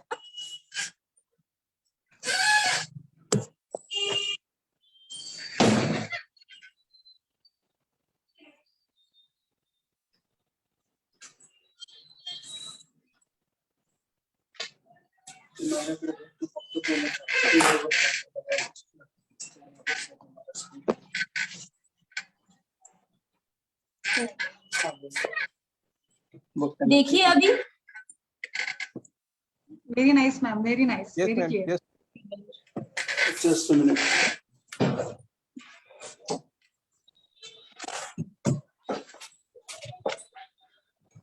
Dr. Sumit sir is helping you, ma'am. Thank you very much for your efforts. ये देखिए अंगुष्ठ का ये कॉर्नर दिख रहा है आपको? Yes ma'am, it's visible, clearly visible ma'am. ये जो क्रेस्ट है, ठीक है, यहाँ से जो एक लाइन हम लोग ड्रॉ करते हैं उसके सेंट्रली हम लोग विद्या कर्म करते हैं। राइट मैम, तो थैंक यू मैम। देखिए मैंने और एक मार्क करके दिया है, क्या आपको यहाँ पे समझ आ रहा है? Yes ma'am. हाँ एकदम क्लियर हो गया। Okay, thank you. अगर सकते हैं सर, मुझे भी ये अंगुष्ठ हाँ, का yes. कॉर्नर है और ये Yes, क्रेस्ट है, ठीक है, तो Yes, ma'am. या ये कॉर्नर से लेके ये क्रेस्ट तक के एक लाइन हम लोग ड्रॉ करते हैं और उसके एग्जैक्ट सेंट्रली हम लोग करते हैं, ठीक है, तो यहाँ पे मैम, सिर्फ हम लोग ही विद्या करते हैं। मैम इस पॉइंट पे पेन होगा क्या स्टोन पेशेंट को? क्या इस पॉइंट पे पेन भी होता है पेशेंट को, जो जिसके स्टोन होता है, विद्या ऐसा भी करने होता के है? बाद में थोड़ा तो पेन होगा ही सर, नहीं, बिफोर बहुत दिस ज्यादा अगर तो हम नहीं। लेकिन बिफोर अगर अगर माय मेल पेशेंट अगर होते हैं तो वो थोड़ा ज्यादा कोऑपरेट करते हैं, फीमेल पेशेंट अगर होते हैं तो 2 या 3 सेटिंग ही करने देते हैं, उसके बाद में नहीं करते। मैम सक्सेना सर पूछ रहे हैं कि जब यूरेट्रिक कैलकुलस का पेशेंट आता है तो हम इस पॉइंट पर जब दबाते हैं तो क्या डीप टेंडरनेस या टेंडरनेस होती है या पेन होता है पहले से ही? ये पूछ नहीं, ये पॉइंट पे तो पेन नहीं होता है, हम लोग क्लिनिकल ग्राउंड पर ही कैलकुलाई का पेशेंट डायग्नोस करते हैं और उसके बाद में हम लोग ये पॉइंट पर विद्या करते हैं। जैसे अगर लेफ्ट में अगर स्टोन है तो हम लोगों को राइट का अंगुष्ठ विद्या करना है, अगर राइट में अगर स्टोन है तो हम लोगों को लेफ्ट का करना है, ठीक है। मैम अब लास्ट वो क्वेश्चन मेरा है, लास्ट क्वेश्चन मैम, कुछ खिला के करना चाहिए या वैसे भी कर सकते हैं? जैसे कुछ बोला गया है कि कुछ हाँ, पिछल अन्य इसके लिए खिला मैं के। आपसे कहूंगी कि अगर पेशेंट आता है खा के तो ज्यादा बेटर रहता है, ठीक है, लेकिन ऐसे भी होता है कि कोई पेशेंट इतने सीवियर पेन में आता है कि वो मतलब अत्यधिक अवस्था ही हम लोग कहेंगे, तो यहाँ पे सारे रूल्स और रेगुलेशन बाजू में रख के हम लोगों को पहले पेन ट्रीट करना होता है, तो ऐसे हम लोग पेशेंट को नहीं कह पाते हैं कि पहले आप कुछ खा लीजिए फिर हम लोग भी तैयारी कर्म करते हैं। तो जहाँ पे सीवियर पेन लेके आपके पास रुकना आता है तो हम लोग डायरेक्ट विद्या और अग्निकर्म करते हैं। अगर पेशेंट आपका प्री प्लान है तो हम लोग पेशेंट को हमेशा कहते हैं कि आप कुछ तो भी खा के आया। इट्स बेटर ना मैम, मतलब एम्प्टी स्टमक से अच्छा रहेगा कुछ खाकर आए तो, है ना? नहीं, कैसे होता है मैडम कि कुछ हाँ। कुछ पेशेंट पेन बेयर नहीं हो पाता है, कुछ कुछ पेशेंट ऐसे होते हैं कि पहले तो कहते हैं कि नहीं ठीक है कर लीजिए, लेकिन मैंने बहुत बार देखा कि जो पेशेंट एम्प्टी स्टमक आते हैं वो थोड़े से विद्या और अग्निकर्म करने के बाद डाउन हो जाते हैं। तो ये अवॉइड करने के लिए हम लोग हमेशा पेशेंट से कहते हैं कि आप खाना खा के फिर आए। Okay ma'am, yes. और फिर से जैसे आपने अंगुष्ठ का तो बहुत डिटेल में बहुत अच्छे से बताया है, still doctor Anish sir is asking क्या अंगुष्ठ के मिडल साइड या लैटरल साइड किसमें करना है? Laterally madam, laterally. या यस, अंगुष्ठ और उसके बाजू की जो उंगली है उसके बीच में वो पॉइंट आता है। यस मैम, और थोड़ा सा और एक बार मैं आपको रिक्वेस्ट करती हूँ, काफी आपने माइग्रेन के लिए भी समय से, यस, माइग्रेन का ऐसे है कि आपको स्थपनी, ललाट, अपांग, शंख और हनुसंधि, ये 5 पॉइंट करने पड़ते, ठीक है। और जब पेशेंट को हेवीनेस, माइग्रेन के पेशेंट में अगर सीवियर हेडेक है, थ्रॉबिंग हेडेक है, तो सिर्फ विद्या से पेशेंट को रिलीफ मिलता है। लेकिन अगर पेशेंट को हेवीनेस भी रहता है तो आपको विद्या और अग्नि दोनों ही करने पड़ते हैं। और माइग्रेन के पेशेंट में ऐसे रहता है कि बहुत ज्यादा बार विद्या और अग्नि कर्म करना पड़ता है। जैसे ऐसे नहीं है कि मैं पेशेंट को बोलूं कि आप 5 दिन आइए और उसके बाद में हम लोग अल्टरनेट डे करते हैं या हफ्ते में एक बार करते हैं। माइग्रेन का पेशेंट ये बहुत बार डायग्नोस ही नहीं होता है। कभी वो हाइपर एसिडिटी करके ट्रीट हो जाता है, तो कभी वो सर्वाइकल स्पॉन्डिलोसिस करके ट्रीट होके आता है, और फिर वो सब जगह से घूम फिर के आने के बाद में अपने पास आता है। तो इसके लिए उस पेशेंट को बहुत टाइम लगता है। यस मैम, कभी डेफिनेटली 15 सेटिंग्स भी कंटिन्यू करने पड़ते हैं, तब जाके पेशेंट का सीवियर जो पेन है वो कम होता है। क्योंकि ये जो पेशेंट्स हैं ये मेडिसिन लेने के लिए तैयार नहीं होते हैं। मेरे पास एक पेशेंट आई थी, वो 10 साल से ऑलरेडी मतलब साइकोसोमेटिक ट्रीटमेंट लेके आई थी। तो मैंने उनसे कहा कि ठीक है, आप 10 साल से अगर ये पेन बेयर कर रहे हैं तो आपको पित्त का पेन बहुत ज्यादा नहीं लगे। तो उन्होंने टोटल 8 से 10 सेटिंग करने के बाद में she was almost 50 to 60% okay, सिर्फ 10 दिनों में। Is there any correlation with marma points ma'am? मर्मा और इसका कुछ कोरिलेशन है? मर्मा पे करना है, नहीं करना है? मर्म के ऊपर देखो, स्थपनी ये मर्म है, ठीक है, लेकिन स्थपनी पे हम लोग जब करते हैं तो हम लोग पूरा पेनिट्रेट करके अंदर नहीं जा रहे, ठीक है। इसके लिए मर्म निषिद्ध बताया ही है, लेकिन हम लोग मर्म के स्थान पे कितना विद्ध करते हैं ये भी इम्पोर्टेंट है। आज तक के हम लोगों ने पिछले 9-10 सालों में जो देखा है, आज तक के किसी भी पेशेंट को सपनी के ऊपर विद्या करने के बाद में कोई कॉम्प्लिकेशन हमें नजर नहीं आए। या ma'am, is there any complications of विद्या कर्म और अग्नि कर्म, लाइक कभी चक्कर आ जाए या पेशेंट को कुछ, तो क्या करेंगे इमरजेंसी? तो ये कॉम्प्लिकेशंस तो मुझे कहने ही थे, लेकिन वो स्लाइड में डालना रह गया। नहीं, तो होता है कि कभी कभी किसी पेशेंट को जहाँ पे हम लोग विद्या कर्म करते हैं वहां पे छोटा सा स्वेलिंग आ जाता है कि वो 2 से 3 दिनों में चला जाता है। कभी कभी थोड़ा सा ग्रीनिश भी हो जाता है। तो मतलब यहाँ ऐसे होता है कि वहां पे दोष ज्यादा होते, आपने किया है विद्या, वहां पे अपेक्षित होता है व्यध, मतलब सिरावेद। अगर उसी विद्या की जगह पे आपका अच्छे से सिरावेद हुआ होता तो शायद रुग्ण को ये दिखा नहीं होता। तो हम लोग क्या करते हैं, अगर गलती से आज मैंने जहाँ पे विद्या किया है वहां पे थोड़ा सा स्वेलिंग आ जाता है, बल्ज आ जाता है, या फिर ग्रीन दिखने लगता है, तो हम लोग क्या करते हैं कि दूसरे उसके बाजू में नियरेस्ट जो कोई सिरा दिखती है वहां से हम लोग ब्लड लेटिंग डायरेक्ट कर लेते हैं। तो वो पेशेंट को रिलीफ भी मिल जाता है, क्योंकि वहां पे उतने ज्यादा क्वांटिटी में दोष है, वो बाहर आने की कोशिश कर रहे हैं, लेकिन आपने जो बोर किया है वो एकदम छोटा है, और उसकी वजह से आजू बाजू में जो दोष है वो बाहर निकलने के लिए वहां पे आके रुक गए हैं, लेकिन वो निकल नहीं पा रहे हैं। तो ऐसे कंडीशंस में हम लोग सिर्फ विद्या की जगह सिरा मोक्षण करते हैं। तो ये एक उसका कॉम्प्लिकेशन है। दूसरा एक कि बहुत से पेशेंट, अभी कल ही ऐसे हुआ कि एक पेशेंट मेरे पास आया कि उसको अंगुष्ठ में वेदना थी। तो मैंने उसे पूछा कभी खून देखने के बाद में आपको चक्कर वगैरह आते हैं? तो वो बोले नहीं, मैं तो हर 3 से 4 महीने में ब्लड डोनेशन करता हूँ। मैंने कहा चलो ठीक है। फिर भी मैंने उनको टेबल पे लिया, लेटाया, और फिर उनको विद्या कर्म किया, अग्नि कर्म किया। जैसे ही मैं अग्नि कर्म करके टेबल पे आके बैठी हूँ तो वो पेशेंट को स्वेटिंग आ गई। तो अगर यही पेशेंट किया होता और वो पेशेंट ने कभी अगर वो पेशेंट मैंने सिटिंग में किया होता तो वहीं पे कोलैप्स हो जाता।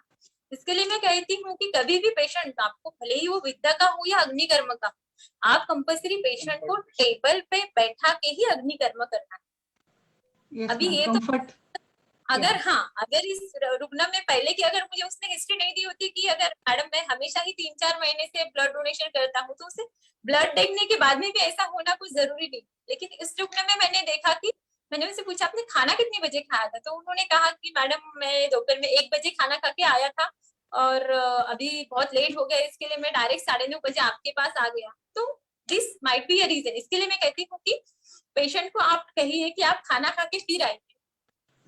या ma'am, very nice. So last question, थोड़ा और एक रिक्वेस्ट है आपसे, कभी समय मिला तो हम लोग एक वर्कशॉप भी लेना चाहते हैं, जैसे कि हमारे वैद्य लोग भी आपसे सीखना चाहते हैं। पता नहीं वर्कशॉप के ऑनलाइन लिए पे। नहीं, वर्कशॉप यस के मैम। लिए हाँ वर्कशॉप की ऐसे है मैडम की वर्कशॉप अगर हम लोग ऑनलाइन लेना चाहते हैं तो वो उतना प्रॉपर नहीं कंडक्ट हो पाता है, ठीक हाँ, है। वो तो आई इसलिए अंडरस्टैंड। मैं कहना चाहती कि मतलब आज ही नहीं, लेकिन बहुत दिनों से मुझे बहुत सारे रिक्वेस्ट है कि मैडम एटलीस्ट एक कोर्स डिजाइन करिए। जैसे सर थे तब भी ये सोचते थे और हम लोगों ने सर का ही जो कहना है वही आगे लाना चाहा है। सर कहते थे कि विद्या और अग्निकर्म से अगर पेशेंट को इतना जल्दी रिलीफ मिलता है तो मैक्सिमम वैद्य ये क्यों नहीं कर पाते। अगर मैं मेरे फैमिली में वैद्य हूँ और मैं मेरे फैमिली पेशेंट ट्रीट करती हूँ तो हर एक घर में के जो बीएमएस स्टूडेंट्स है उन्होंने एटलीस्ट उनके घर के रुग्णों के लिए तो भी करना चाहिए। अभी बीएमएस में आप बीएमएस में एलोपैथी में कुछ नहीं, ठीक है। पोस्ट ऑफ एलएससीएस या पोस्ट ऑफ हिस्टेक्टोमी आप अगर देखते हैं तो वो लोग कह देते हैं कि नहीं आपका दर्द ऐसे ही रहने वाला है, या फिर स्पाइनल हेडेक उसमें रह गया है।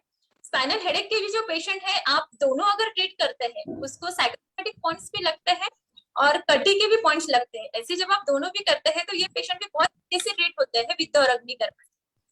तो हम लोग बहुत ही जल्द एक 8 दिन का सेमिनार सर्टिफिकेट कोर्स ही ला रहे थे जिसमें पूरे डिसीज उसके हेतु से लेके डिफरेंशियल डायग्नोसिस तक के उनके मॉडर्न एस्पेक्ट जो है, ठीक है।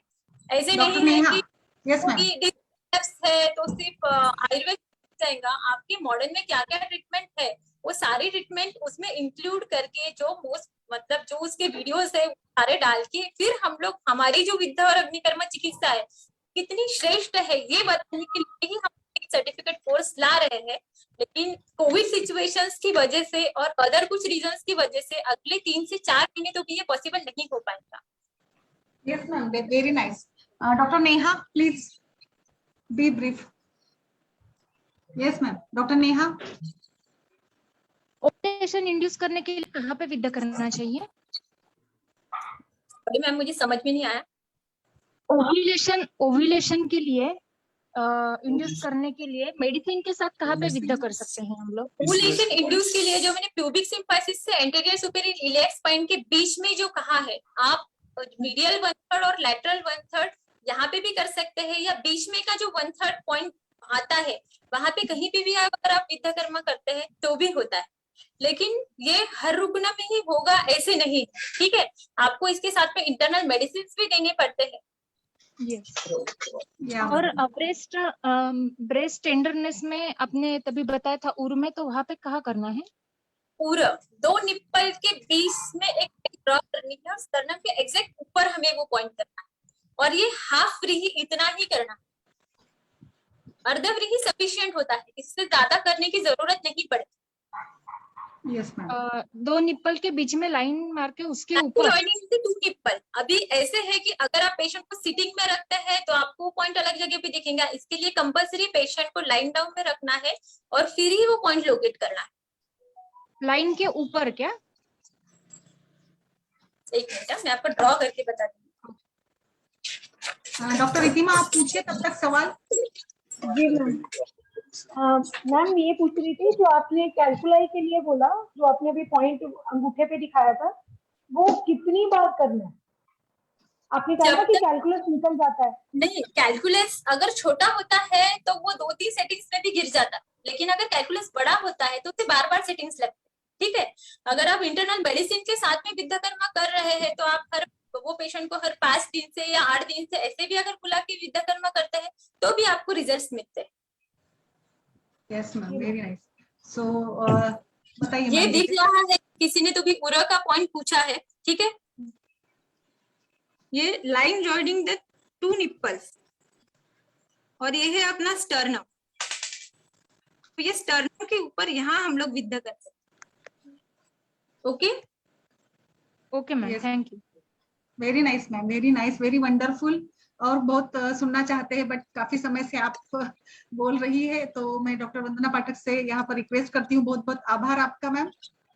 वंदना मैम आभार प्रदर्शित कीजिए फॉर्मेलिटी के, और आगे भी सेशंस रखना चाहेंगे मैम आपका।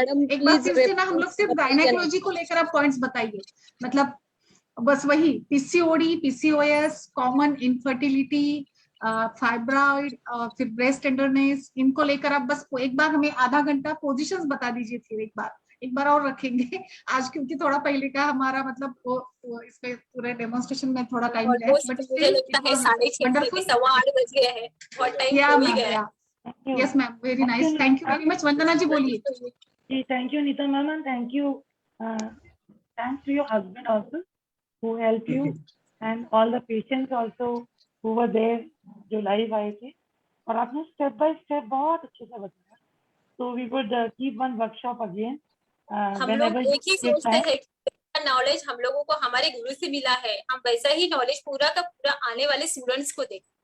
Very nice thought ma'am, really it was the need, या इट्स नीडेड। तो हम लोगों को मैम हम लोग को बुक्स में तो बहुत कुछ मिल जाता है। मैम मैं भी बोलूंगा थोड़ा सा मैम, हम लोग को बुक्स में तो बहुत कुछ मिल जाता है, लेकिन प्रैक्टिकली आप गुरुओं से ही मिलता है मैम। नहीं, एक्चुअली होता ऐसे है सर की बुक्स में नॉलेज मिलता है, लेकिन कैसे है कि सिर्फ बुक्स में देखना और किसी ने अगर वो ऑलरेडी प्रैक्टिकली किया है और उससे अनुभव लेना, ये दोनों बहुत अलग चीजें होती है। अगर आपने देखो, अगर ब्रेस्ट टेंडरनेस ऐसे पूरा का पॉइंट आया ही नहीं है, ठीक है, लेकिन हम लोगों ने ये प्रत्यक्ष देखा है कि जब हम लोग ये पॉइंट जो साइकोसोमेटिक पॉइंट्स के अंदर आया है, जो उन्माद और अपस्मार के अंदर आया है, वो पॉइंट अगर हम लोग यहाँ पर करते हैं तो हमें रिजल्ट्स मिलते हैं।